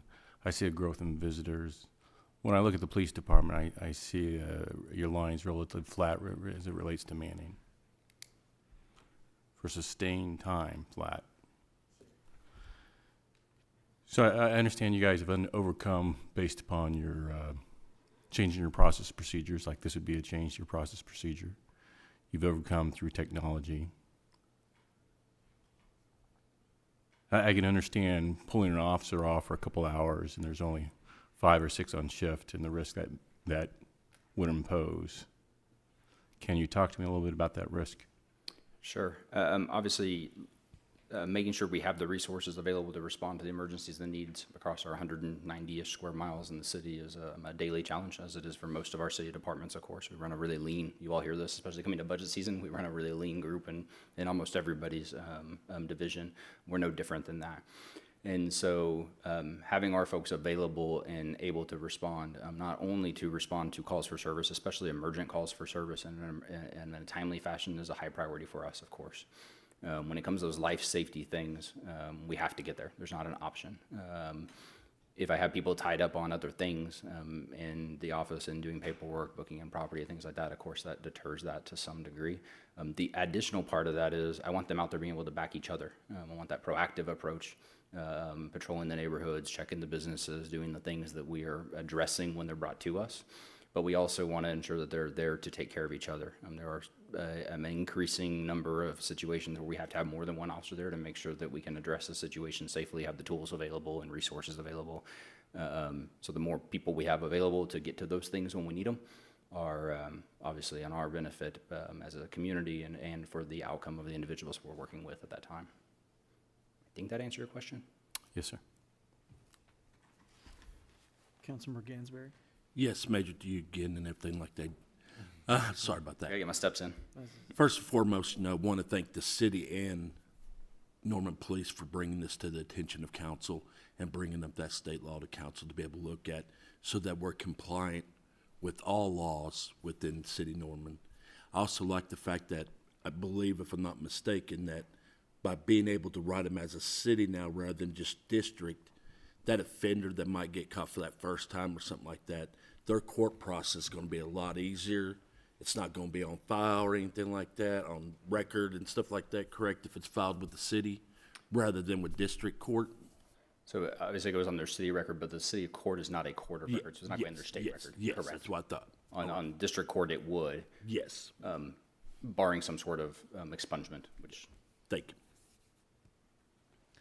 Okay, and then, so like one scenario about rideshare, Uber driver, I know responsible for people in your car, your vehicle, but you have a passenger and they have a vape and they take a puff while you're stopped and there's a police officer next door. So they pull up next to you, they pull over the Uber driver, the one that is potentially at risk in that scenario. So it would be the person who's smoking or who's possessing the beer, just like a TOC for alcohol. But I will tell you that discretion is the thing that we rely on the most, and those are a perfect example of times when, hey, we might educate them and really probably educate their passengers. Odds are most of our rideshare drivers or taxi drivers don't want them smoking in their vehicle anyway. Sure. But obviously, especially, they don't always control everybody, right? They don't have the ability to do that. So that's an education piece. We will work with them and work through that piece. Okay, so double check that one, make sure that Absolutely. somebody wasn't going to get a DUI because somebody in the back seat did Absolutely. that. And then kind of went over about how to tell if somebody could be vaping CBD, which is a part of marijuana. It can smell like it and look like it, but doesn't have the THC content. Nicotine vape, et cetera. Like you mentioned, just seeing a big cloud of smoke come out of the car doesn't necessarily mean it is that. That doesn't necessarily constitute a stop. So you, how to differentiate between the different things that people might be consuming, I guess. Yeah, absolutely. And we see that regularly driving around now, right? We're seeing cars you pull up next to that their windows are rolled down and it's blowing straight into you. You have the odor, you have the clear signs that they're smoking that we could make a stop on, but we could always transition that, right? So we make stops occasionally. Seatbelts are a good example. We stop people occasionally for seatbelts and you get up there and realize they're actually wearing it. They're probably wearing it improperly. It's probably under their arm, so you couldn't see it. And so things pivot and change throughout those stops. So kind of like the rideshare person. But those are case-by-case example. The majority of these are going to be, I really believe, are going to be based on other stops that we contact them and or game days. Game days are a great example. We have some checkpoints we run, and there's a tremendous amount of people pull up to those checkpoints, and they are going to town, whether they are drinking, they're smoking, they're doing whatever, they're having a good old time. And some of those aren't safe. And a lot of them end up with those checkpoints because they're lost and or they're impaired. And of course, that becomes a significant allocation of resources in a time we really don't have them to spare. So I think it's those type things that we'll see. The majority of what you'll see from us is a public information campaign along with the DA's office. I think Moore and Edmond, I believe, are doing or have already done similar ordinances to mirror state law. I'm sure Oklahoma City is right behind us if they aren't already. And so a lot of that educational component, very similar to DUIs becoming felony in many scenarios this fall. Those are handled through the DA's office. We have a lot of work with them and discussions with them of, hey, we're really hoping these be deterrents. We want them to, these incidents to never occur so that we're not having to deal with the end results. Okay. And then you mentioned 55 fatal collisions in the last 5 years, roughly. Yes, sir. 24 impaired drivers. Yes, sir. Do we have any idea how many of those where marijuana was the only thing in their system? I do, and I apologize. I knew I was going to be asked that, and I forgot to get to it. So we have about 10 of them that have marijuana involved. Of those, and 3 of them were marijuana alone. So a lot of times we see crossover between impairments, a lot, especially with medications and other illicit drugs. Cocaine, meth's a fairly frequent one that we see. But we do have standalone ones. In fact, I'm one of our collision reconstructionists. Some of you know that. I have spent about 16 years responding to most of our fatal and critical injury collisions. My very first chargeable crash was a young man who was high on marijuana alone, who killed 2 people on graduation day trying to go to graduation for their family member. So he's 18 years old. He's now in prison again because he didn't learn his lesson the first time, unfortunately. So it is a thing we do see, and that's exactly what we're trying to do, is prevent those conversations and those incidents from happening, is that every one of those numbers represents a family. They represent a person and a loss of life that we want to prevent, of course. I appreciate that. And you mentioned too, this is a change in state law. This is bringing up local ordinance. Correct. That state law went into effect in November, so we're just catching up to that. Perfect. Thank you, Major. Thank you. Any other comments, questions? Councilmember Bruce? Yes, Major, I appreciate it. So I understand it's a misdemeanor, whether it's district or municipal. I understand there's a large percentage, whether it's district or municipal, are expunged. Yeah, we see quite a few. I don't know the specific number, but that expungement law changed 4 or 5 years ago, maybe longer than that now, and it's really fast. Once they adjudicate them, they can expunge them quickly, and we see a lot of them come out. So again, that record thing kind of doesn't go away. I'm a little foggy on this now. Is it still the officer's discretion? He could, hey, I'm going to file this at district versus municipal. Absolutely. If we find any, so we are not allowed to, by policy and by reasonableness, right? We can't cross charges, right? So I couldn't do a DUI through city or through district court and a ticket through municipal court on the same stop. But there are scenarios if we have other things going on, it's a habitual offense, we have other impairment or other things going on, then we have that discretion still, if necessary, to go through district court. And then one more, just checking my sanity here. So let's say you get a repeat offender multiple times at open container. What then? So we actually have the ability, fortunately, with some of the technology things, to see some of those records. And that doesn't obviously make a decision on whether we cite somebody or not. But if we know we have a habitual person that's causing any infraction, and it may be better to go to a different option, then we have that tool and that discretion. The most common one we see probably on that are probably trespassing, but really public intoxication. And so what we'll really do is we escalate those who work with the DA's office and through the city attorney's office to identify folks who we're dealing with these regularly. They're not fit to come to city court. And so the intent of that is to get them to district court for different options they may have available, right? Their ability to sentence certain programs or programs or things are higher. So we do have those tools that we use.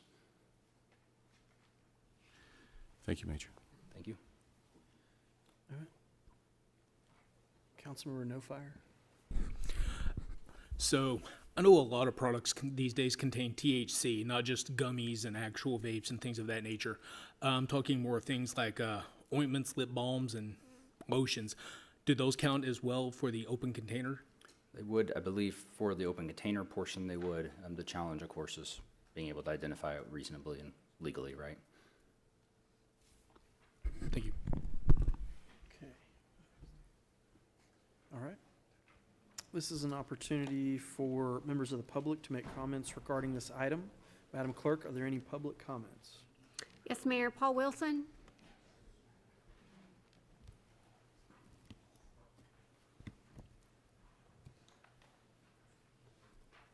Paul Wilson, Ward 1. Thank you, Mayor, for bringing up the ride share, because you know very well that I am a ride share driver. My question is, because when I get a passenger in my car, there's a lot of times they'll stop at a dispensary. I've already taken some steps. If I can smell it, I literally roll down the windows.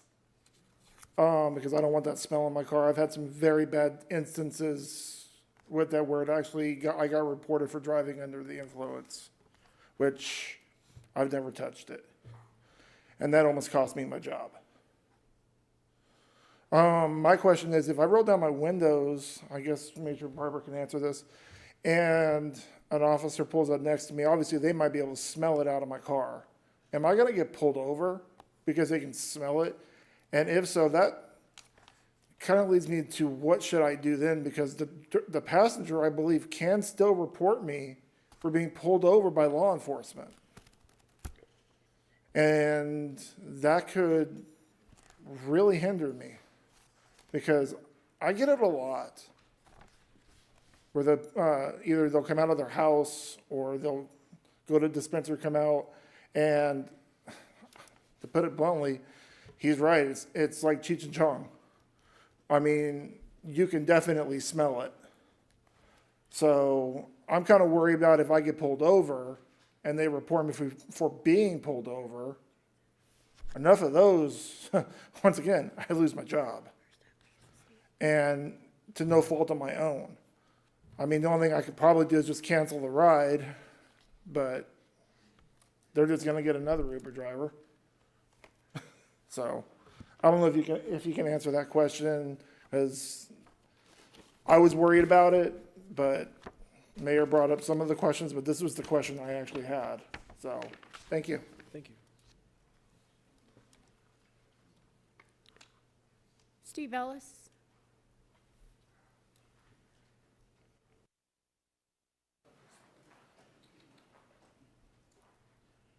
Steve Ellis, Ward 4.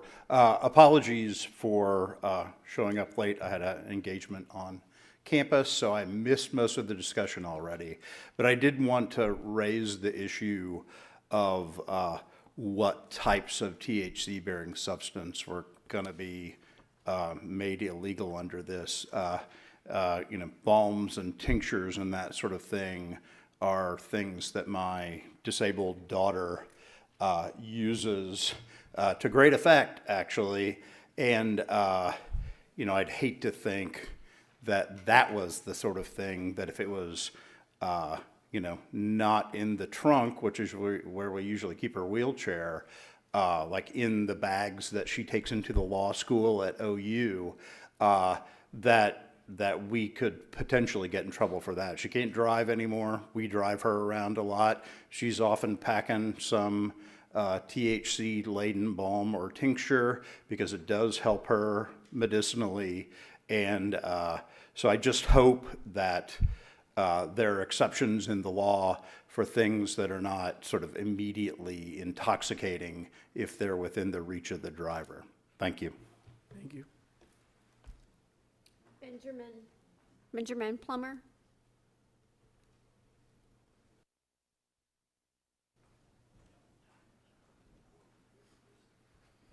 Ben Plummer, Ward 4. You guys need to stop rubber stamping laws. This is a very, very stupid ordinance.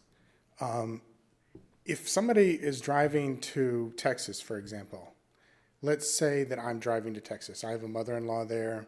She has severe back pain. There's THC ointments that only work when they have THC. The CBD stuff isn't strong enough, but it doesn't get you high. What you'd have to do is you'd have to get a sealed container each and every time you wanted to transport that. So you'd have to put a laminate on the top or something every time you wanted to move it. It's just a bad idea. You should be going in the opposite direction.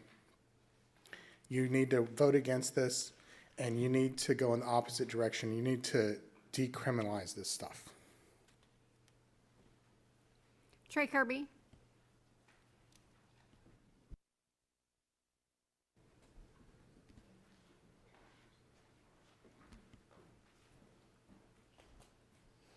Trey Kirby, Ward 5. I just had some questions on the legality of it. I know this was a Darrell Weaver bill out of Moore, Oklahoma, targeting the cannabis industry after, 400,000 something people in Oklahoma voted on it for 788. Part of 788 said you could smoke it anywhere a cigarette was allowed, which would be in the passenger seat of a car. Not saying you should be able to, because I agree, if it's smoke rolling out the window, it's hard to determine who in the vehicle was doing it. Working at a grow, you can change your shoes, you can change your clothes, and you can get in that car, and I guarantee it, they pull you over, they're going to smell cannabis, and they're going to yank you out, and they're going to, disrespect your constitutional rights because they're going to treat you like you're guilty of something that you're not guilty of. What you're guilty of is working in a legal agriculture industry that is the 6th largest crop in the state of Oklahoma and was put that way by the vote of the people in a majority. It was done that in 39 other states and 2 districts. 42 people, or 42 parts of this United States out of 50 have spoken of where we stand with medical cannabis. As they're talking about with the balms, Bison Rose and them make good creams that hands down beat any arthritis cream you can get from Walgreens. As far as the open container, by the vote of the people on 788, we have a right to grow our own plants. So if it's not in its original factory seal, how do you determine that when it comes from somebody's personal farm? People say all the time, well, you shouldn't have it in the vehicle with you. Well, like they just said, what if I went to, say, Elk City for a family reunion for 3 days, and say a person has cancer or just had an extreme back surgery and they need to take their medicine with them. Say they home grow it. What are they supposed to ship it in? Are they supposed to buy a safe? And then they say, well, put it in the trunk. Well, what about all the people who drive trucks with no trunk? We supposed to throw it in the bed, drop the old spare tire and put it up on top of it like the cartels? What exactly are they supposed to do to transport their medication? Because to me, this seems like you're not targeting alcohol. You're trying to label medication as alcohol. And this is a natural herb. It is grown, it is dried, it is medicine. This ain't made with hops, it ain't brewed, it don't take days. We didn't run it back in the days of, in trunks of cars. This is something that's been around for 2,000 years. And as he just said, 3 wrecks were solely because of cannabis. They assume. So I'd just like to say, consider this bill, because I'm pretty sure Darrell Weaver, there's a lot of lawsuits already in action at the Capitol over this bill. And if the city of Norman is watching our funds, we probably don't want to poke that bear and get sued here too. Thank you. Cindy Rogers. Okay. Sherilyn Denso.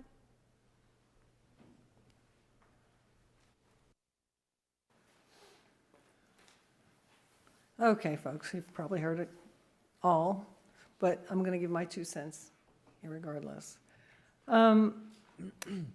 Basically, this is just a housekeeping thing. We're just trying to get in line with the rest of the state, okay? There's consequences for not being in line with the rest of the state. All right? There's lots of different areas where we're not in line with the rest of the state, and Norman citizens are going to pay for it. So I am going to urge you to vote for the ordinance, and down the line, if the rest of the state changes, then we just change to be in line with the rest of the state. So basically, it's just a housekeeping thing we're looking at. It's a passionate issue, and I get that. But legally, we need to be in line with the rest of the state. Thank you. Thank you. That's all. Anyone else from the audience that has not spoken that would like to speak, please come forward.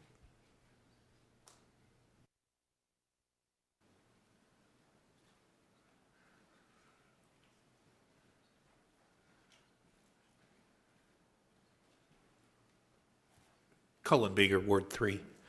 I really just have 2 questions. One,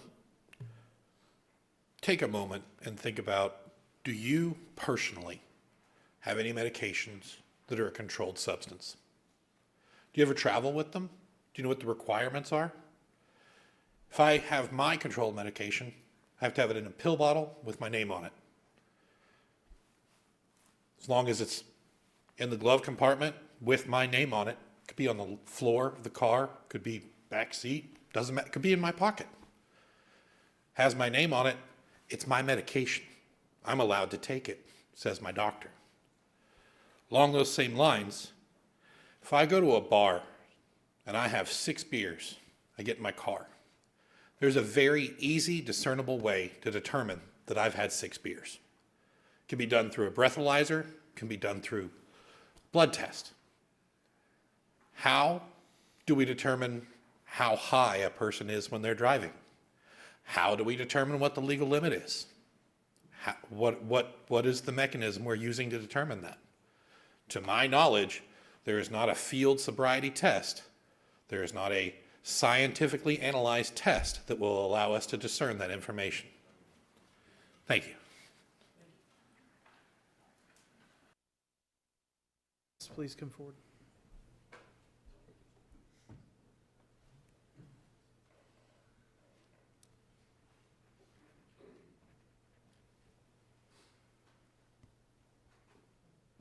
Billy Jewell, Ward 5. As somebody that's worked real close with the police department before, and I've been out on those fatality wrecks, there is something you need to do with the driver. I don't know about the open container, the rest of the people. I've been out on them wrecks that I promise you half people in this room would puke. You don't want to see it. If you can save one life, do something to save one life. We'll start with one, then we can go to more. Thank you. Thank you.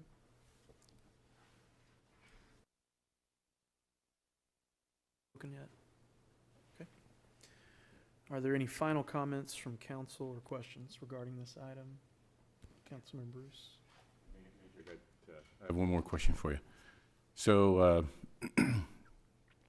patrol officer pulls someone over there and they see the container's been open, and I produce my medical card. Here's my medical card. And you say, hey, that should be in your trunk or you should be locked up. Is that the protocol? There we go. Yes, educate them, move down the road. And I think I probably misunderstood your question earlier on the oils and things. I understood that to be impairment based, those things that they're causing impairment, we are concerned. This specifically, when we're talking about open containers, is marijuana. It's not talking about the oils and the gummies and the other pieces. If they're not impaired, then that's not a concern. Councilmember Grant? In line with that, what is a compartment that you've put it away in? Could it be a glove compartment or a console or something in the back that is also a compartment, depending on the vehicle? Sure, anything reasonable. I mean, this whole entire thing, much like any ordinance that we have, comes down to reasonableness. I said the vast majority of the scenarios that we're going to see this in is they're actively working on consuming it at the time. In combination with impaired driving, because that was the other thing I picked up on when you said it was at the discretion and what you're looking for. And, rolling up on somebody who's just blowing a cloud of smoke is not enough. You're going to need to see some bad driving with that, correct?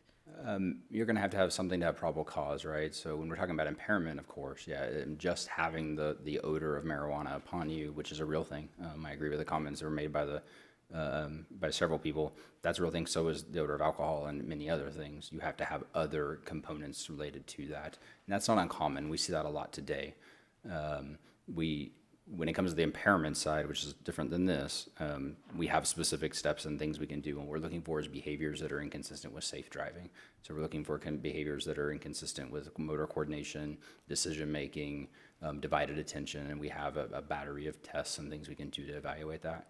When it comes to this in particular, the odor alone, even as Mr. Wilson talked about, coming from the vehicle, isn't a violation. The ordinance doesn't say it's illegal to have an odor of marijuana in your vehicle. It says it's a violation to produce it or to smoke it while you're driving down the road, or your passengers. And so we would have to have more than just that thing.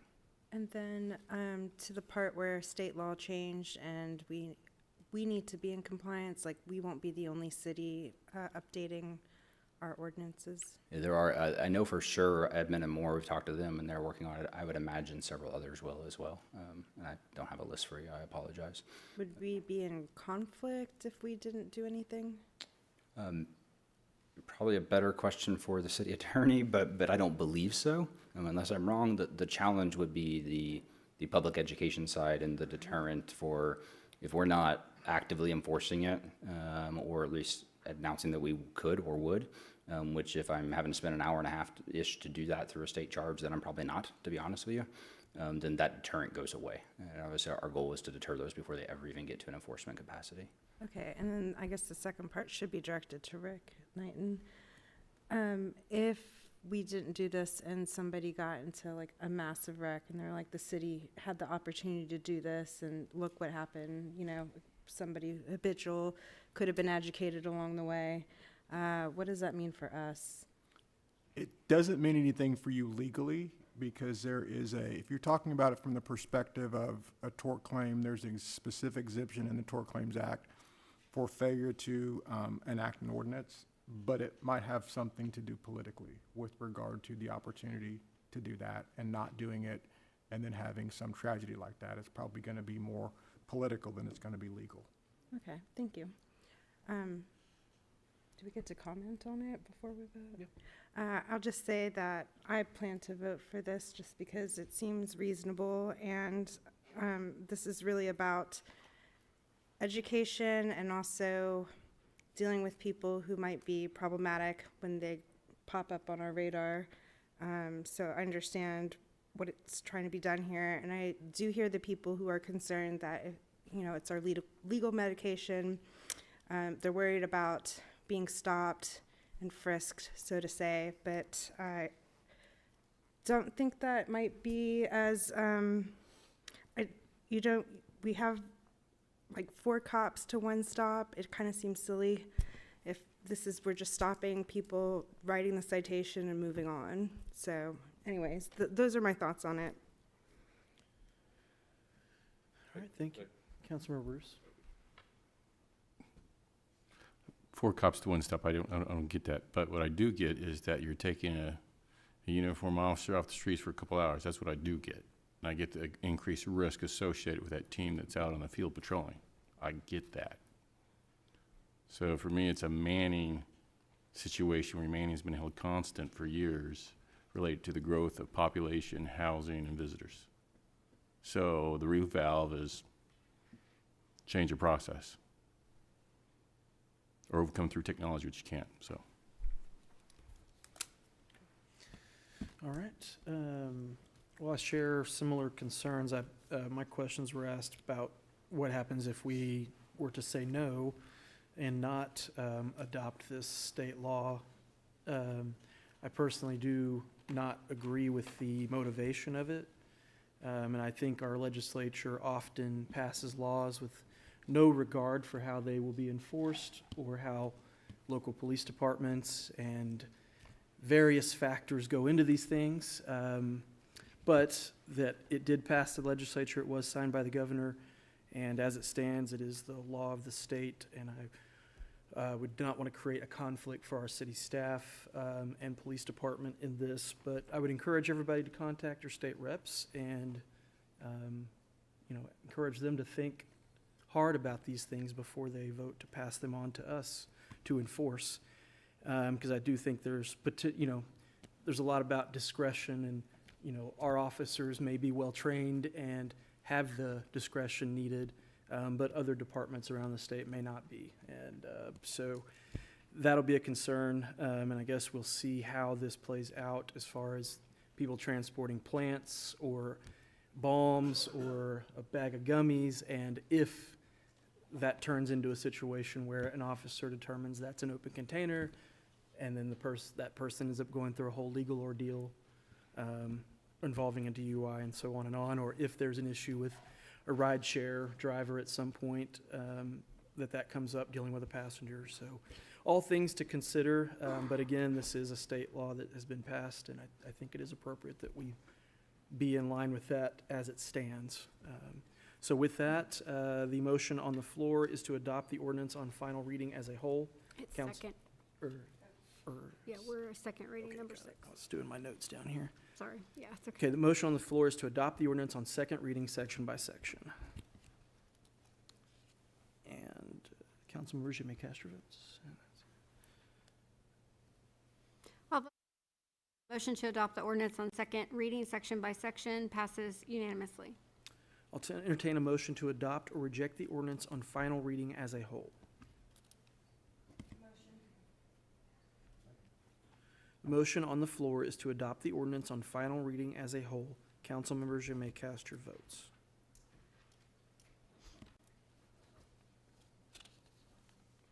Mayor, are you going to vote? Of course.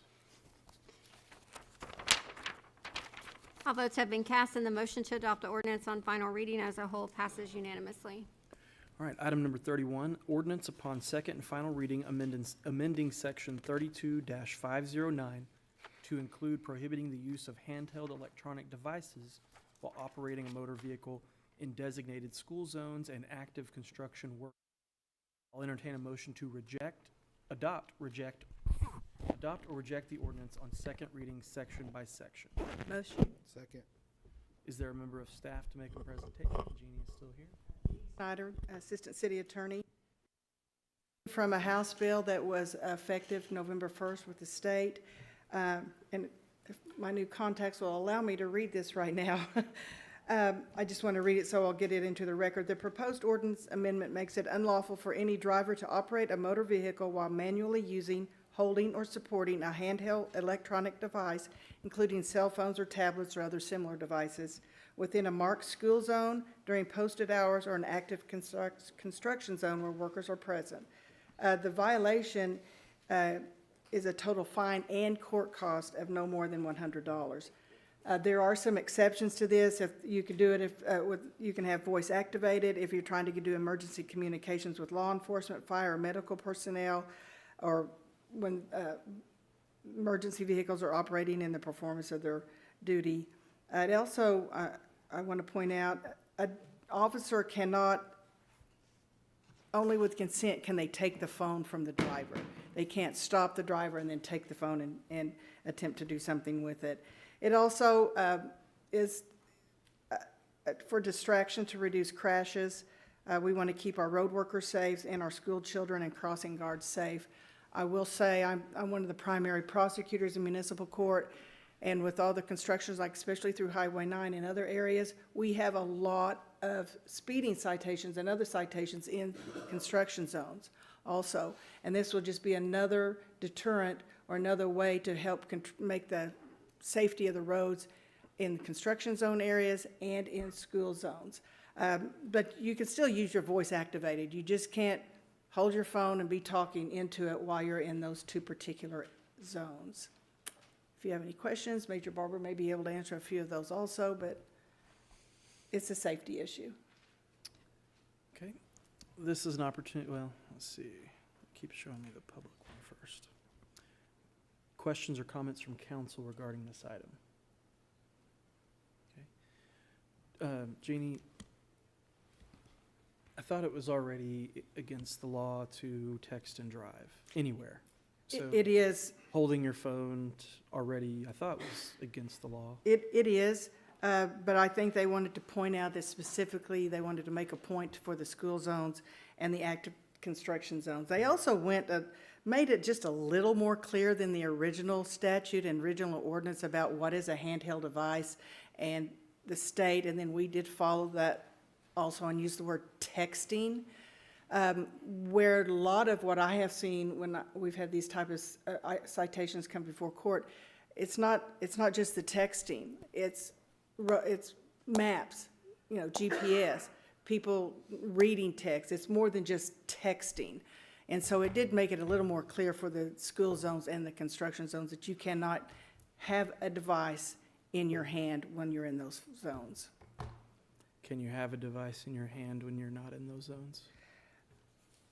This, again, yes, you can, and that is where I've seen a little bit of a issue is it's more than just texting. Officers are seeing drivers using their cell phones to use specifically for maps. and where they're going, and that's distraction also. It's just the language in the original ordinance and state law used the word texting. I can't remember when we passed that. It's been a number of years, and I think this is just a little more clear that you cannot hold any device in your hand when you're in those two zones. It is in the same ordinance that we have as the texting. We do see some of the citations come through as texting when the officer is certain that, and we've all seen it. You've seen somebody going down the road and they're actually texting. But the officers are still able to use the failure to devote full time and attention to driving if they see drivers using the phone and they're not sure if it's just texting, but they know that they're reading it in front of their face. And so some have used that other ordinance that we have, failure to devote full time and attention, when they've noticed that behavior also. Okay. That's interesting. Okay, thank you. Are there any comments from council? Councilmember Bruce? Just clarification. So trying to understand, so if I'm driving down the highway or in a municipality, I can't have my phone in my ear. Oh, that's a good question. Specifically for the ordinance today, in a school zone or construction zone, no. They would not want you to have that up to your ear. In the previous one, where is the one that we already have about texting, it is, in my opinion, just a little bit less unclear because we use the word texting. It's never was intended for people to use their phone up to their ear and talk into the microphone. It's this behavior that we want to discourage, which is the distracting driving, whether you're really good at driving and texting at the same time and reading, or you're looking at your map, which is, I believe, is probably the biggest problem we have with distracted drivers and phones, is not necessarily somebody trying to text while they're driving, it's somebody looking at their phone for maps. So in a construction zone or school zone, you couldn't even technically probably have it up to your ear. But I would imagine that this change came along, that we'll see it's in some future a little more tightening up of it. As more and more cars have the ability to be hands-free, or all the other devices that folks can buy where you can put it in your cup holder or put it up on your dash, where you don't have to you can be hands-free no matter what. But distracted driving all the way around is what they're trying to curb, and especially in our school zones and construction zones. And Highway 9, that would be my biggest one right now. I guess along that, if your phone is in a holder, can you text if you're not holding it? It sounds like a law school exam question or something, Mayor. I know. Just so while we're here. If we, should it be more, could we be more specific? Yes, we could, but that would not be hands-free in a construction or school zone if you were texting, even if it was in a holder. If you're touching it. Because you would be touching the screen. I mean, I've seen drivers using iPads in their car, and you can tell, and officers can see that too when they can glance over, and especially at night when you can see the lights coming from the device. In some cars, the panel is like an iPad, I guess, or Tesla. Some have such large screens anymore that you can almost watch a movie while you're driving. I guess now we're all hands-free and we can get cars that we don't even have to touch the steering wheel. So that's another issue, which makes me wonder. Okay. Yes, one time I was on Sunset Boulevard in LA in traffic, and I was trying to look at the map to see where I was going, and I had the window rolled down, and an LA County sheriff pulled up next to me and yelled at me through the window, "Put your phone down, it's illegal to text." And I was like, "I'm just looking at the map." And he said, "I don't care." It's mainly the map is what people look at. I don't think as many people text as if they're looking at their map, or maybe they're reading a text. Okay, well, thank you. I appreciate that. Any other questions from council before we move to public comment? Okay.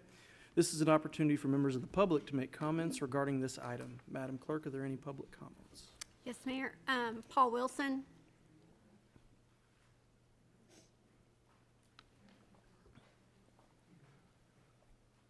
Okay, Paul Wilson, Ward 1.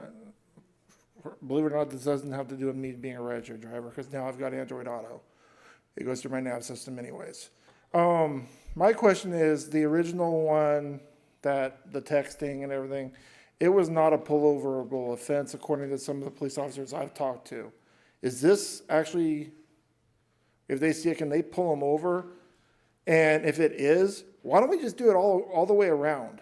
I mean, I'm sure every one of us has been behind a driver, whether it be on the interstate, in the city town, where you pull up next to them and they're just yapping away on their phone. That's a distraction. You're supposed to have two hands on your steering wheel. I mean, granted, most of us don't. I'm guilty of that too. But I don't have my phone in my hand. I have it to where I can, if I in a situation, put that hand back on that steering wheel like that. So, I mean, and $100 fine. We always do these ones that are about safety, and we put the bare minimal thing. I don't know about you, but most people, $100, okay. And in the school zone, I agree with it. But there's a lot of other parts of this city that they need to do this to too. And I mean, I drive through school zones all the time. I don't regularly see law enforcement hanging around our school zones. I have been known to see them around Highway 9 around that construction area, but not around our school zones. And I'm sure we have a lot more school zones right now in Norman than we do active construction. Maybe not, but what about when the school bus is letting off a kid or loading a kid? I mean, how many people have seen it on Facebook, even on Norman community pages, where people are blowing past these school buses? That's a problem. I mean, we should just not allow cell phone usage at all while you're driving. I switched insurance companies. Guess what? You know those safe rides? I can't even touch my phone without getting dinged. So, I mean, just put it down. It's not that hard. And we need to lobby for state law to get even tougher. Make it pull-overable, where they can pull somebody over if they see them yapping on their phone. How many of us have had conversations that turned, how should we say, spirited? I don't know about you, but when you're angry like that, are you really paying attention to the road? I already see one council member shaking his head, nope. I mean, I get distracted driving, but we need to blanket it for everything, distracted. I mean, you'll see people that'll post on YouTube. They have their phone literally on their thing, and there is a video playing there. They're not touching it. So technically, this law would not apply. But they're watching a video. So just no, like they say on a lot of the back of the school buses, just put it down. We need to just stop doing the case by case and just blanket it. So that way we avoid those crashes. I'm sure there's been dozens of people killed because of distracted driving. How many is it going to take? 100? 1,000? One is too many. Thank you. Thank you. Steve Ellis.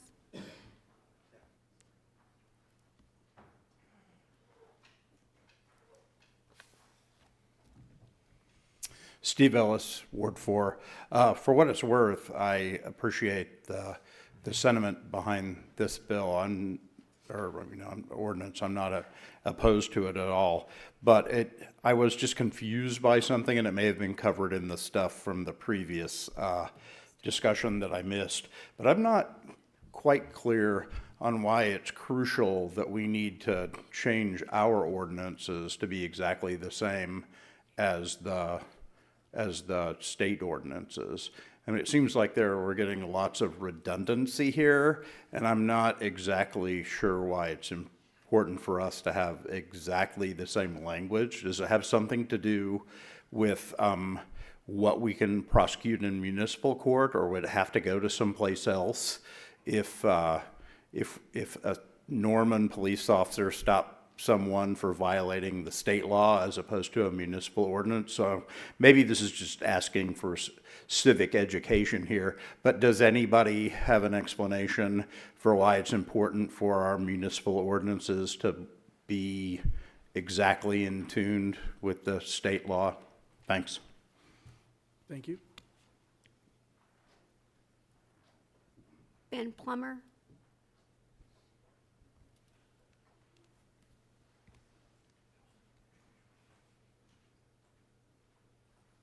Ben Plummer, Ward 4. I don't know if this ordinance is a good idea. I do know that I used to be a cop in the Air Force, and cops don't read the law. They don't, it's not like somebody comes in and gives you a lecture and tells you this is the exact wording of the new ordinance and you have to do it this exact way. They don't really do that, to my knowledge. It's more like your sergeant comes in and says, hey guys, we now get to pull people over in school zones for being on their phones. And then you go do it. Then you go pull people over. Cops are not lawyers. And every ordinance you pass is going to be a very low resolution. You're going to pass it at this high resolution, right? Where the words say this very specific thing, and then it's going to get implemented in a much more crass, sorry, I did not spill, a much more crass and simplistic form. And I'm not sure that you need this particular ordinance. If you've already got a state ordinance or state law that says that you're not allowed to be on your phone or something, I'm not sure about the benefits of redundancy. I know that legislative bodies like to constantly make new laws and never repeal any laws. And that's always a worry to me, because century after century, you're making laws, you're not repealing them. They're just building up and building up and building up. And the range of acceptable action shrinks and shrinks and shrinks. And every law that you pass, every bill that you create is kind of an escalator of violence.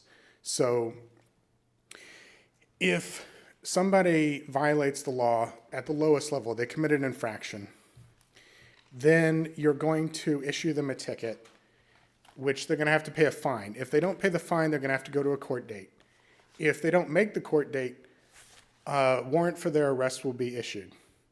If they resist the cops or fail to comply when they're arrested, then they're going to use something like paying compliance. According to the use of force model, they're going to increase the severity of violence in order to gain compliance from the individual. So if you have a simple rule like, somebody who runs a hot dog stand or a shawarma stand or whatever has to have a license, and they don't speak English, you've just created this escalator for the immigrant who owns a shawarma stand to get killed by the police. Every single, it sounds crazy, but every single bill, I've only got 45 seconds. Every single bill, every single ordinance can result in that happening. It can result in something like that. And I just don't think that you need this much legislation. Thank you. Do you want to vote on it since we have a point of order? I don't think he was calling the question. Okay. Anybody else? Yeah, Trey Kirby. Trey Kirby? Pass. Sherilyn Denso?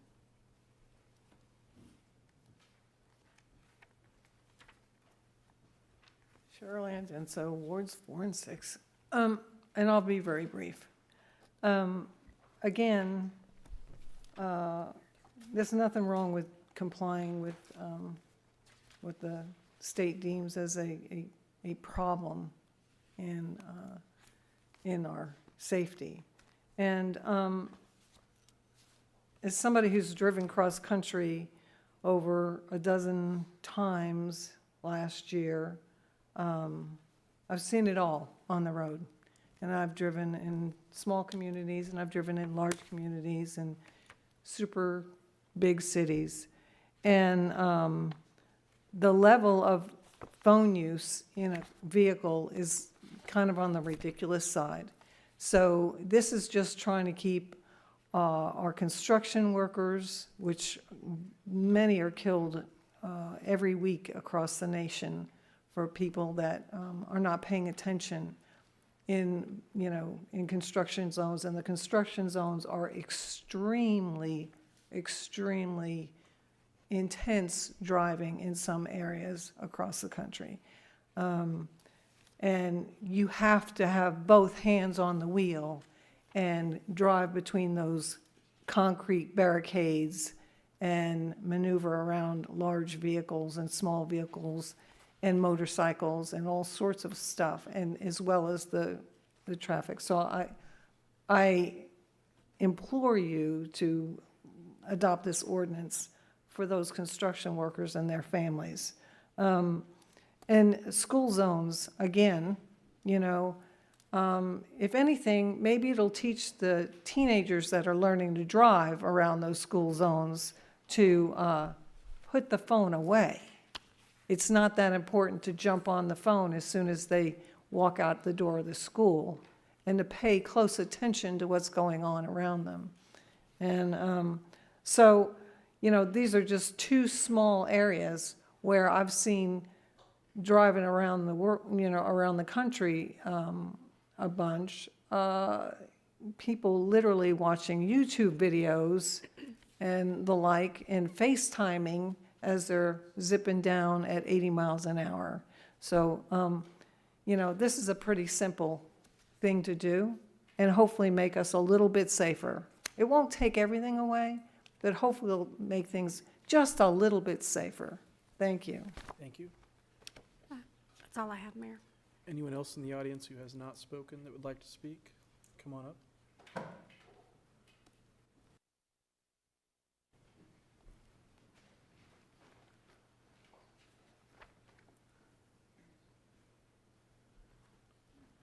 Billy Jewell, Ward 5. You worried about finding people for talking on their phone? CDL license. You get caught touching that right there. $1,500 fine to me and $1,500 fine to my company. I see a ton of them, probably 50% of the drivers. You look down there, and they all got that phone between their legs, and they're going like this. I've dodged a ton of them. I think nail them. Thank you.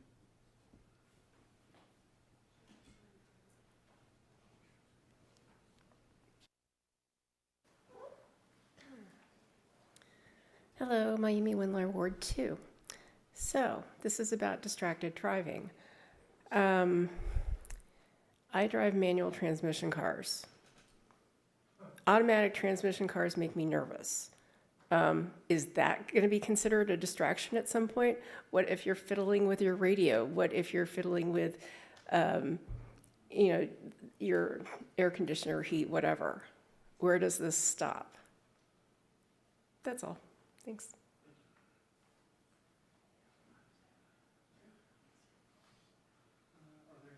Comments from council regarding this item? Seeing none. The motion reading, section by section. Council members, you may cast your votes.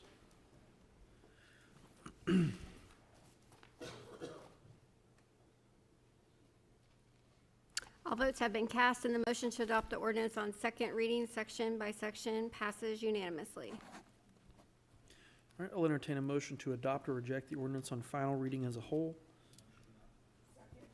The motion on the floor is to adopt the ordinance on final reading as a whole. Council members, you may cast your votes.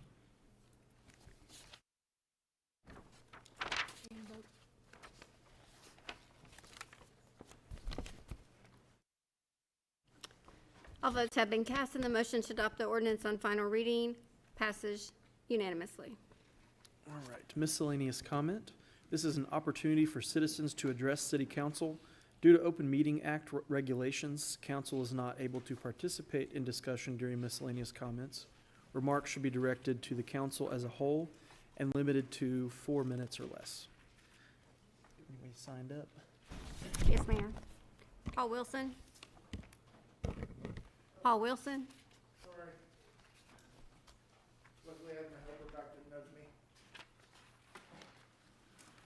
Good evening, council. Paul Wilson, Ward 1. I normally don't come up here and just start reading about the TIF, unlike some people in the audience. But I want to give a little excerpt from a Facebook post by somebody I think we all actually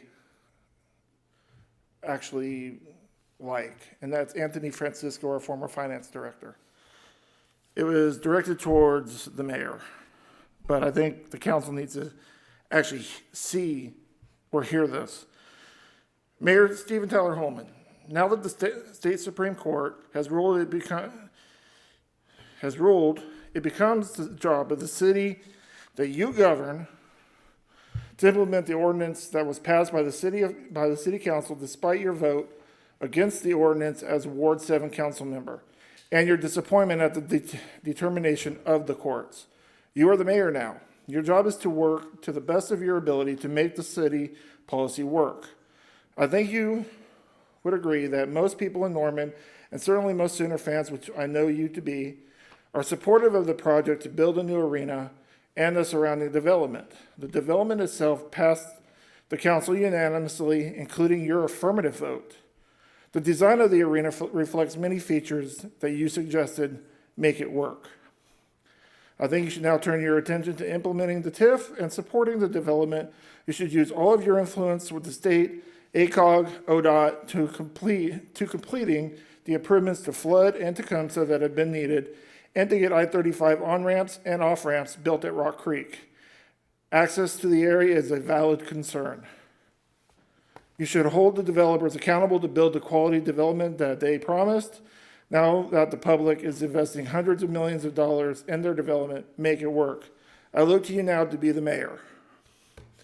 Okay, last Tuesday we had an eye-opener from the city attorney because he mentioned repealing the two ordinances. And I'm not sure if the numbers he used were the minimal or the maximum. If they were the maximum, they're pretty bad. If they're the minimum, oh my God. $230 million as a minimum or a maximum passed on to the city taxpayers in the way of property taxes. That amount of money, with those numbers shown last Tuesday, would hurt every single person in the city of Norman that rents, owns, runs a business, or owns a commercial property. You want to talk about, you guys were worried about $31.25 million over 25 years coming out of the city general fund? Now you need to look at it and worry, am I going to be the one that causes $230 million to come out of the taxpayers' money? Like somebody said earlier, I'm sure this has happened before where city council repeals something either here or in other cities and they've been sued. Why poke that bear? Why take the risk? That is a huge risk. There's two people behind me that probably don't care if you do it or don't. If you do it and it comes to fruition, they'll just move on. They'll go to another city, another university, and go there. When I saw this, it scared the bejesus out of me because I am a renter. My property is worth $100,000 or less. If it does go through just at the $230 million, my rent's going to go up by $200 to $250. Just one for one. Thank you, Paul. Stephen Ellis?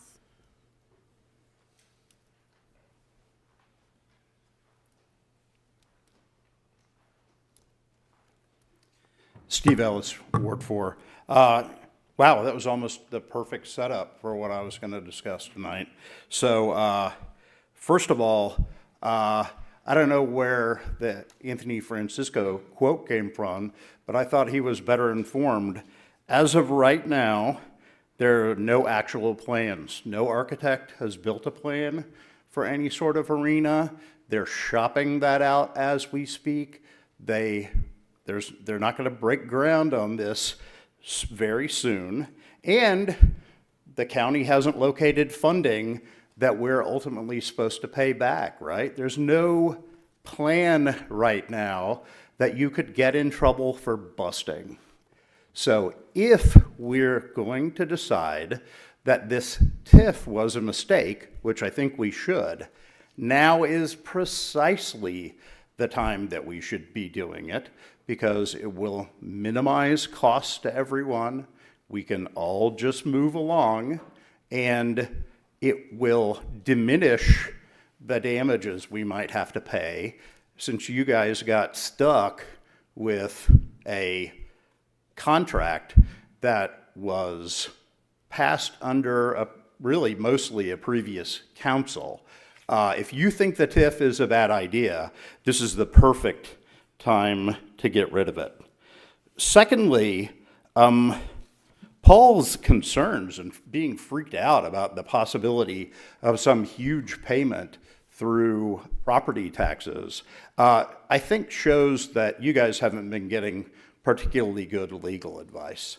It is possible to sue somebody for almost anything, including specific performance. But I think if you push the attorneys who are advising you to talk about how liability actually gets assigned, even if you lose a court case on breaking a contract, you'll see that they don't get to just say, hey, this was going to work perfectly, so you owe us all the money we were hoping to get from that contract. That's not how it works. As a matter of fact, that's probably so speculative that it won't be the basis of the contract resolution at all. Even if you lose, you're on the hook for the amount of money that the counterparties relied on you for. So to the extent that they thought a contract was going through, if they, paid somebody some money, so like, Hunden is going to get paid no matter what from the county. The question is whether or not they'll assign that cost to you. And notice that's a lot less than you stand to lose in terms of either a failed arena or even a successful arena, the way it undermines the city budget. So, I was going back and forth with a council member on Facebook, and that council member wasn't even aware of the doctrine of efficient breach. Even if you thought we're stuck with this contract right now, which I do not take as obvious, but even if it was, if there was ever a time for efficient breach to cut your losses, this is absolutely that time. So I think you should, I sent a note to you all with this regard. I hope you ask your legal advisors, both personal and through the city, for explanations, and not just go ask the city attorney for permission to do things, because it's easier for him if you follow through. And that's not a good reason to adopt that as. Ben Plummer?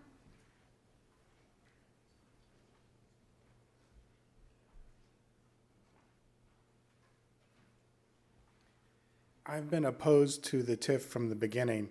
I think it illustrates how, the rubber stamping tendencies. The developers came in, they were very sleazy, and they had this, they just gave off this aura of being scam artists. And you don't have to accept flaws in language, in the legislation, in the ordinances. When you pass something, you can always just be like, let's postpone this. Let's think about this more. Let's work out the details more. Let's get more public input. Anything of consequence can take a long time. It's fine. If you must wind up building out or, giving these people money, you might consider taking the money back using like an arena surcharge, like a ticket surcharge or something like that. Thank you. Trey Kirby?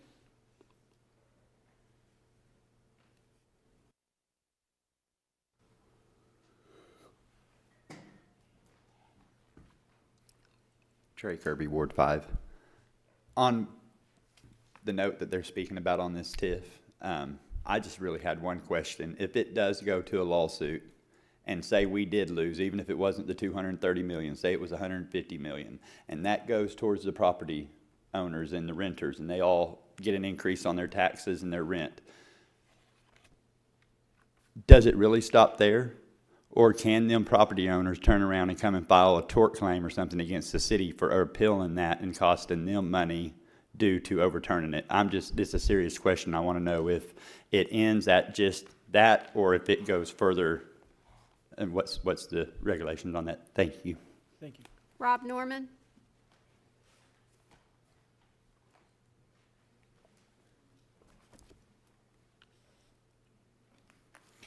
Rob Norman, Ward 3.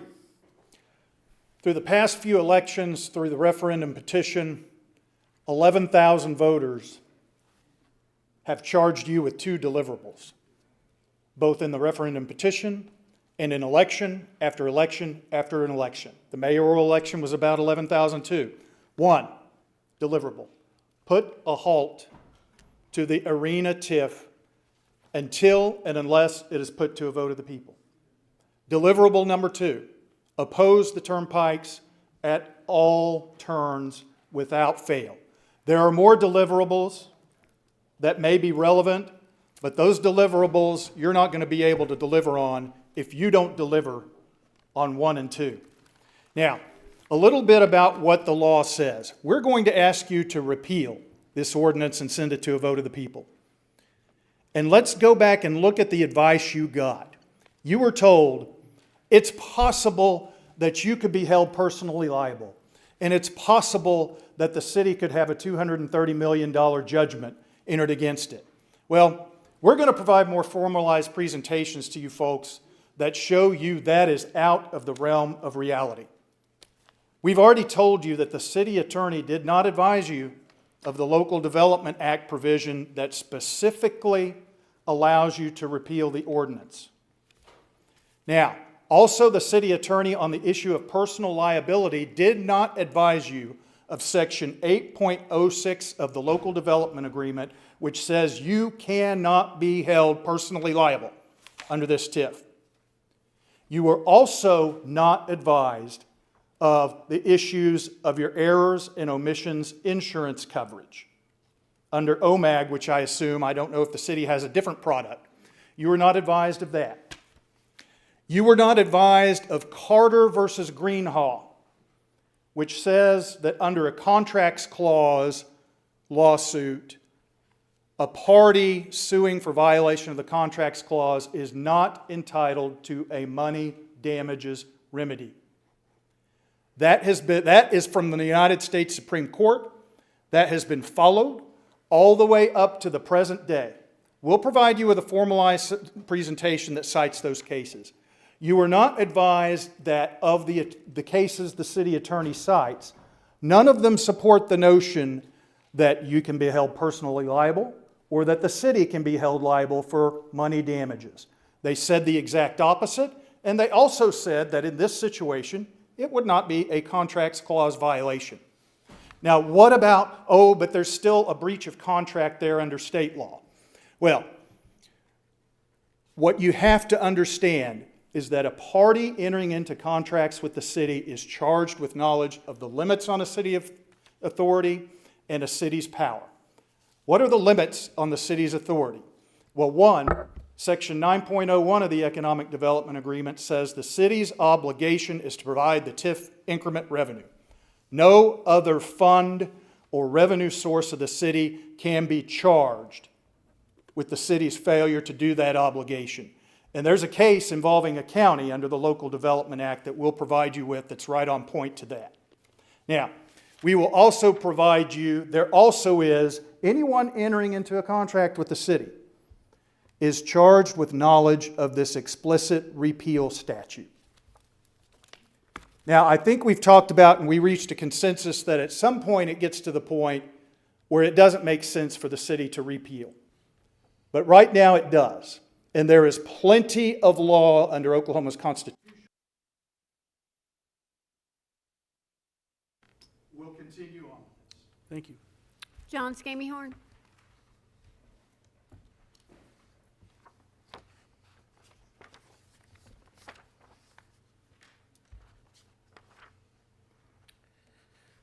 Good evening. My name is Dr. John Skameyhorn, a retired chemical engineer. I've lived in Norman for 45 years, the whole time in Ward 1. I admit I was uninvolved in local politics until about 5 years ago during the police defunding controversy. This coincided with the homeless problem in Norman exploding. Currently, I'm very concerned about city finances. We are running deficits every month, as you well know, with no sign of turning things around.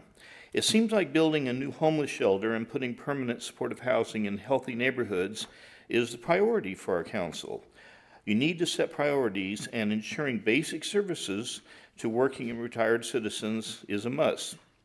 Currently, the approximately 300 homeless individuals seem to be the driving force for city plans, not the 130,000 plus productive citizens.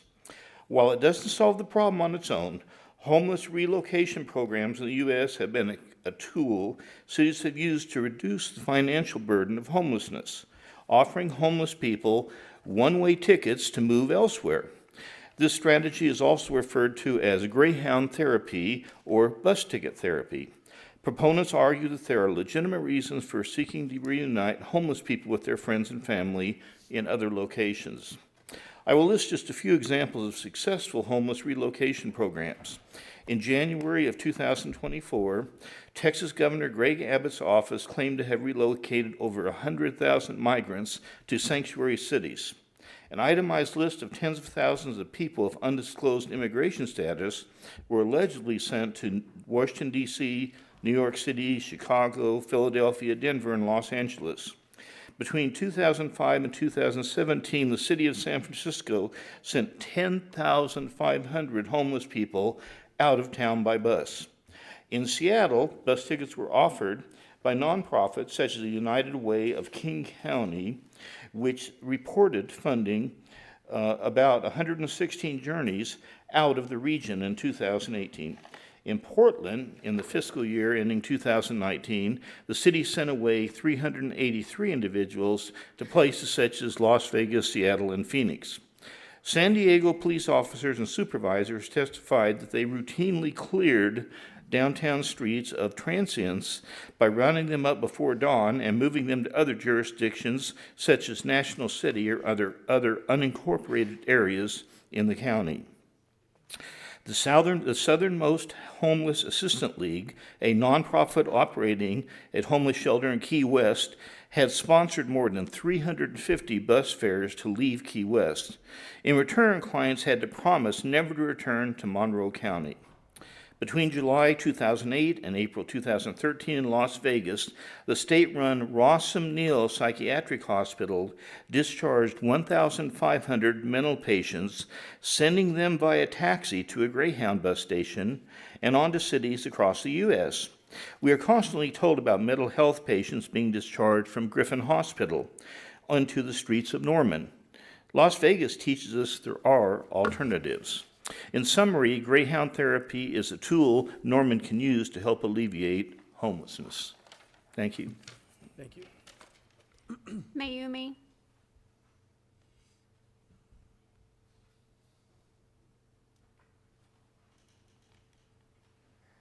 Hello again. Mayumi Windler, Ward 2. Okay, I have 3 things tonight. 2 of them were from the monthly report. One of them was from the IT section. There's a project to upgrade Microsoft operating systems. I'm assuming it's like from Windows 10 to Windows 11, and it said that that was scheduled to be done at December 2025. It is February now, so what's going on with that? Why isn't that done yet? The next thing is about the sales tax revenue, the general fund revenue, and the expenses. All of those are below budget. So that's great for the expenses, but for the revenue parts, not great, because that's like, we're down like 1.5-ish million dollars for the month. So what is going to need to be cut from the budget to make up for that? And then another question about that is, why did we decide that we needed to increase our budget, knowing, you know, the state of sales taxes and how that's been flat for a while? Then the last thing is, did you know that Tulsa is getting an IKEA? This is amazing. Whenever I go to Texas, I want to go to IKEA because it's IKEA and it's fun just wandering around. Anyway, so there's an announcement on the City of Tulsa's website, and then there's a link to their economic development department. And then I was looking at their TIFs, because TIFs are a big thing. So they've got, I think, 4 active TIFs right now. And in each one of those plans, they carve out 10% of the ad valorem taxes to go to schools. Why aren't we doing that here? So nobody gets 100% of ad valorem, and they are specifically carving out that money for the schools. That's it. Thanks. Thank you. Cindy Rogers.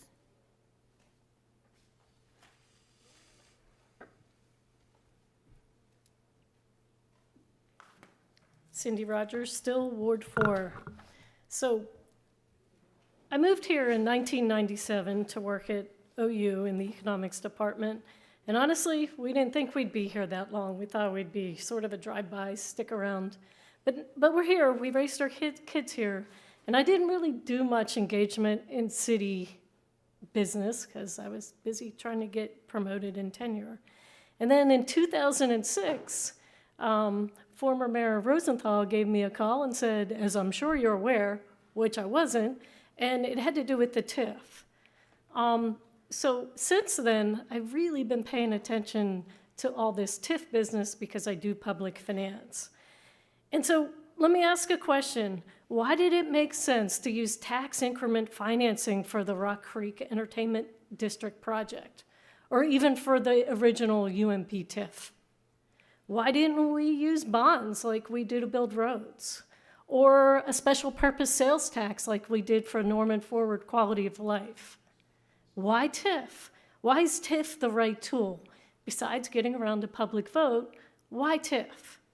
Well, if you've been paying attention when these things are talked about, a TIF protects the city because it doesn't put the full faith and credit of the city at risk, because you're only obligated to make payments from the increment collections in the district that you create, as you collect them, not in advance, not a certain amount. You could cap it, but you don't really know how much you're going to collect.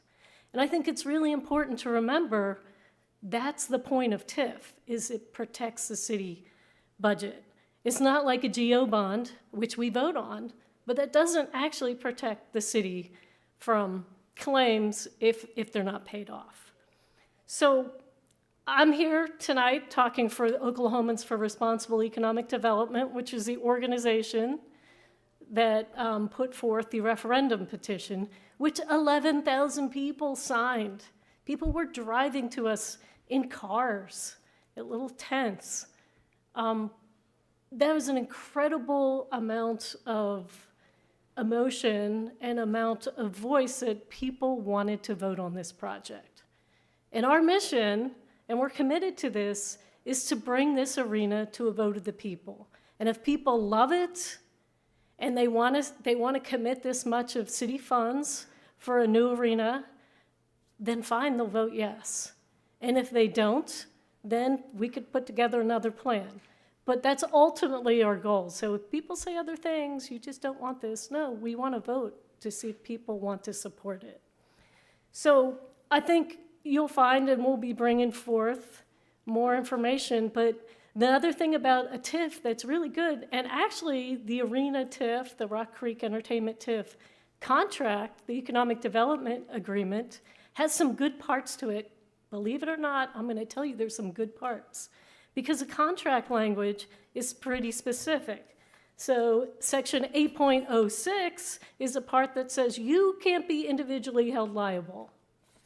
And section 9.01 clarifies that only the increment is what's obligated, only as you collect it. So this idea that you would be responsible for a payment of an increment that's not collected just seems far-fetched and in direct conflict with the contract that you have that's existing. So I hope we can be really careful about understanding the protections that TIF give us. And I hope you will have the courage. Chelsea Gravel. Carlinda.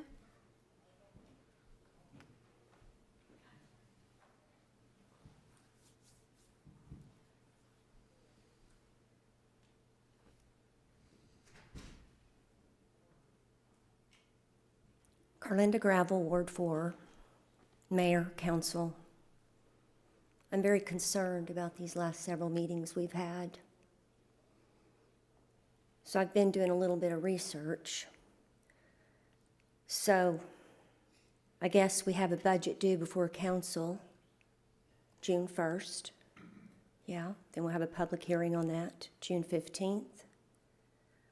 Another 7 days before the start of the fiscal year, you must adopt the budget by resolution on June 24th. And if that budget is in the red, if the municipality violates permanent budget resolutions or fails to meet, in our case, legal budget, balanced budget requirements by going into the red deficit, it triggers a series of severe fiscal, legal, and operational penalties. These consequences are generally designed to enforce financial stability through state oversight, service cuts, and personal liability for officials. However, before I give you all the details, let me give you the summary. A violation of a municipality's budget requirements going in the red moves the city from local autonomy to potential state-mandated fiscal rehabilitation, focusing on immediate, drastic cost cutting. So the details and what that would look like, it looks like, would be state intervention and financial oversight, as well as drastic service reductions, personal liability for officials, mandatory cutbacks and revenue failures, loss of credibility and credit rating downgrade, municipal bankruptcy, Chapter 9, taxpayer protest and litigation. I'm not going to go into all the details here. I'm going to write it on my Facebook because I don't have much time. But I also found something else, that when our city is alive and well again, we need some indemnity bonds for the citizens so the council can't ever do this to us again. Okay? I just found out about that, so that's really important. I guess this is a message to our sister cities and sister municipalities. If you're not struggling and you're growing, and you could be at risk of your council putting you in the red. Now, I say our council because along with the other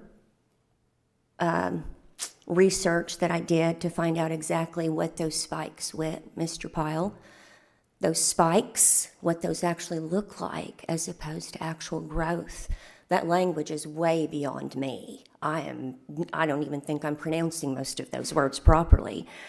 But I do want to say that now with our thriving sister cities, our state and our county needs to think about putting some indemnity bonds in place so that the citizens are protected financially should council do this to their city.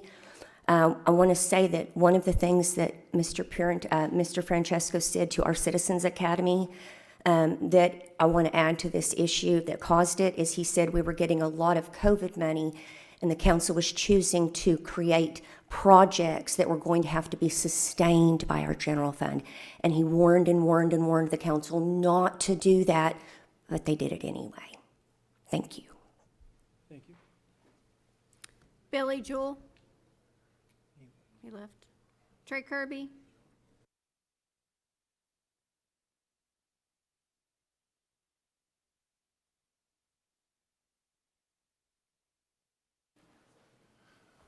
Cullen Beeger, Ward 3. I'll be short. Boils down to a couple of things. Transparency is really the paramount. We just finished an election. We have a runoff. 2 of the candidates haven't released their financials. That's against the law. Plain and simple. There's no way around it. It would be really interesting to know how those campaigns were funded. Second thing, want to echo what some of the other individuals have said. You can't be held personally accountable. There is a cap on how much the city is on the hook for if we repeal the TIF. But really, back to accountability, what'd you tell your voters when you ran? Did you tell them that you'd support a recall or a vote of the people on this issue? They're going to remember. Thank you. Have a great evening. Thank you.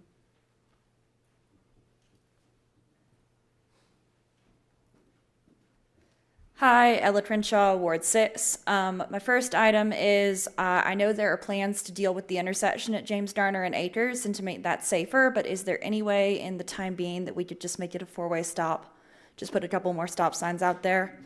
Because I drive through it every day and it's pretty dangerous. My second item is also about the TIF. A lot of people can get up here and say a lot of things about what could happen or what might happen if various different paths are taken and whether or not people agree or disagree with this at all. And there's really only one way to find out whether or not the majority of Norman agrees with this plan or not, and that's to have a public vote.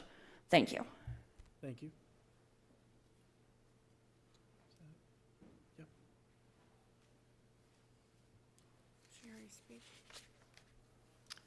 Charlene Denso, Wards 4 and 6. So how did we get here, right, folks? Obviously, a lot of these issues have been in play for a very long time.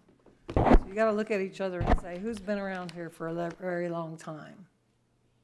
Okay. I hold those people directly responsible for getting us to this point. Sorry, Ms. Denzo, we have you down as already spoken in miscellaneous comment? Oh, sorry. Sorry. I was asking if there was anybody that hasn't spoken. If they Oh, okay. Anyway, the citizens are paying attention. Yeah. Yes. Thank you.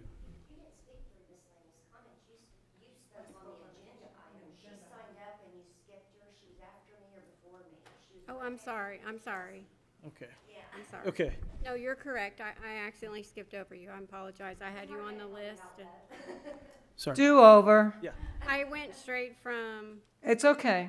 Sorry. It's okay. It's late. It's late. And we're tired. But we're not too tired to pay attention to what's going on Sorry. in our city, with our citizens, on our streets, with our workers. You know, we're not that tired to not pay attention. And I just want to remind you that this is a citizenry that is smart. We're not lemmings that's going to jump off a cliff. We're going to watch and have thoughts and comments all along the way. And yes, we're going to vote. And hopefully more people are going to get out and vote. We all care about Norman. One way or another, we care. Good, bad, or ugly. We care. And in that regard, we all hope and pray that Norman can move forward, can be prosperous for all of its citizenry, can be housed one way or another, can eat, can thrive, not only survive. So I implore you to dig deep and do the work that you promised to do. Thank you. Thank you. That's really all. Okay, all right. All I would say is, I would encourage everybody, if you have the time, to check out the Finance Committee meeting from last Thursday. It is available on the City of Norman YouTube channel and has a lot of wonderful information and data in it about the current budget situation. So if there are any final comment from council, Councilmember Gansberry? Yeah, I'd like to comment about the, who cares about the homeless or not and everything, and that's definitely me. I do care about the homeless. I cared about them for the last 20 years. I'll care about them for the next 30 years, whatever it takes. I would like to inform everybody in Ward 1 and the City of Norman, though, that I have taken upon myself that 3 times in the last 2 weeks now, I've went over to the food and shelter and to our property, especially that we bought, and I've been doing meet and cleans. So I've been going over there and meeting with the homeless that are in that area, along with teaching them how to clean up and how to take care of things and how to take responsibility. We've also had great communications about what a homeless shelter might be, what it could be, and what the expectations are around that. Not a single one of them had heard from anybody about that possibly going there, which was kind of alarming to me. If this is the client that we're trying to serve, I think we'd educate them on what it is and what it could be for them. Just a couple quick things that stuck out to me, though, when we was talking to each other. I asked the group, what's your main things that you would want inside that homeless shelter if I could get them for you? And we all probably as society know the crazy things that we'd expect them to say, but this was the main things that they wanted inside a shelter for the people that supposedly don't care about nobody and only care about themselves. First guy asked for a library. He said, seeing how we don't have the East Central Library, could I have a library with some books because I like to read before I go to bed at night? The next guy asked, can you guarantee that I can have some people come teach us classes on substance abuse? Thought that was already happening, but I guess maybe not. So that would be something that they're actually wanting to see. The other guy asked, are you going to put security cameras up around the place so we feel safe? I was like, well, we're putting them up because other people don't feel safe, you know. And then the last guy, he actually came up to me, goes, Dave, I'm sorry. He goes, I do admit that I have a lot of fines with the city. And he goes, I think about them every day. But he goes, I don't have the money to pay them. So can you ask the city maybe if they can work a program where we can volunteer somewhere around here, keeping it clean or whatever it takes to work some of that off. So I'm going to get with Rhonda from municipal court, try to see what kind of program we could work out with her and Anthony and everything to maybe help them out. But I just want people to know that they're not scary people. You just go over there and talk to them, you know. I've talked to several of the people that live on Reed Street that everybody's been telling me are these great homeowners and, you know, they don't care nothing about homeless. So far out of the 6 houses, 4 of them actually are residing by ex-homeless people that know where they live. They like the fact that they're kind of trying to make a way for themselves and everything like that. So let's just go over there, talk to them. Remember, vote on April 7th, right? And everything, let's get this built. Thank you. All right, seeing no further comment, this meeting is adjourned. Thank you.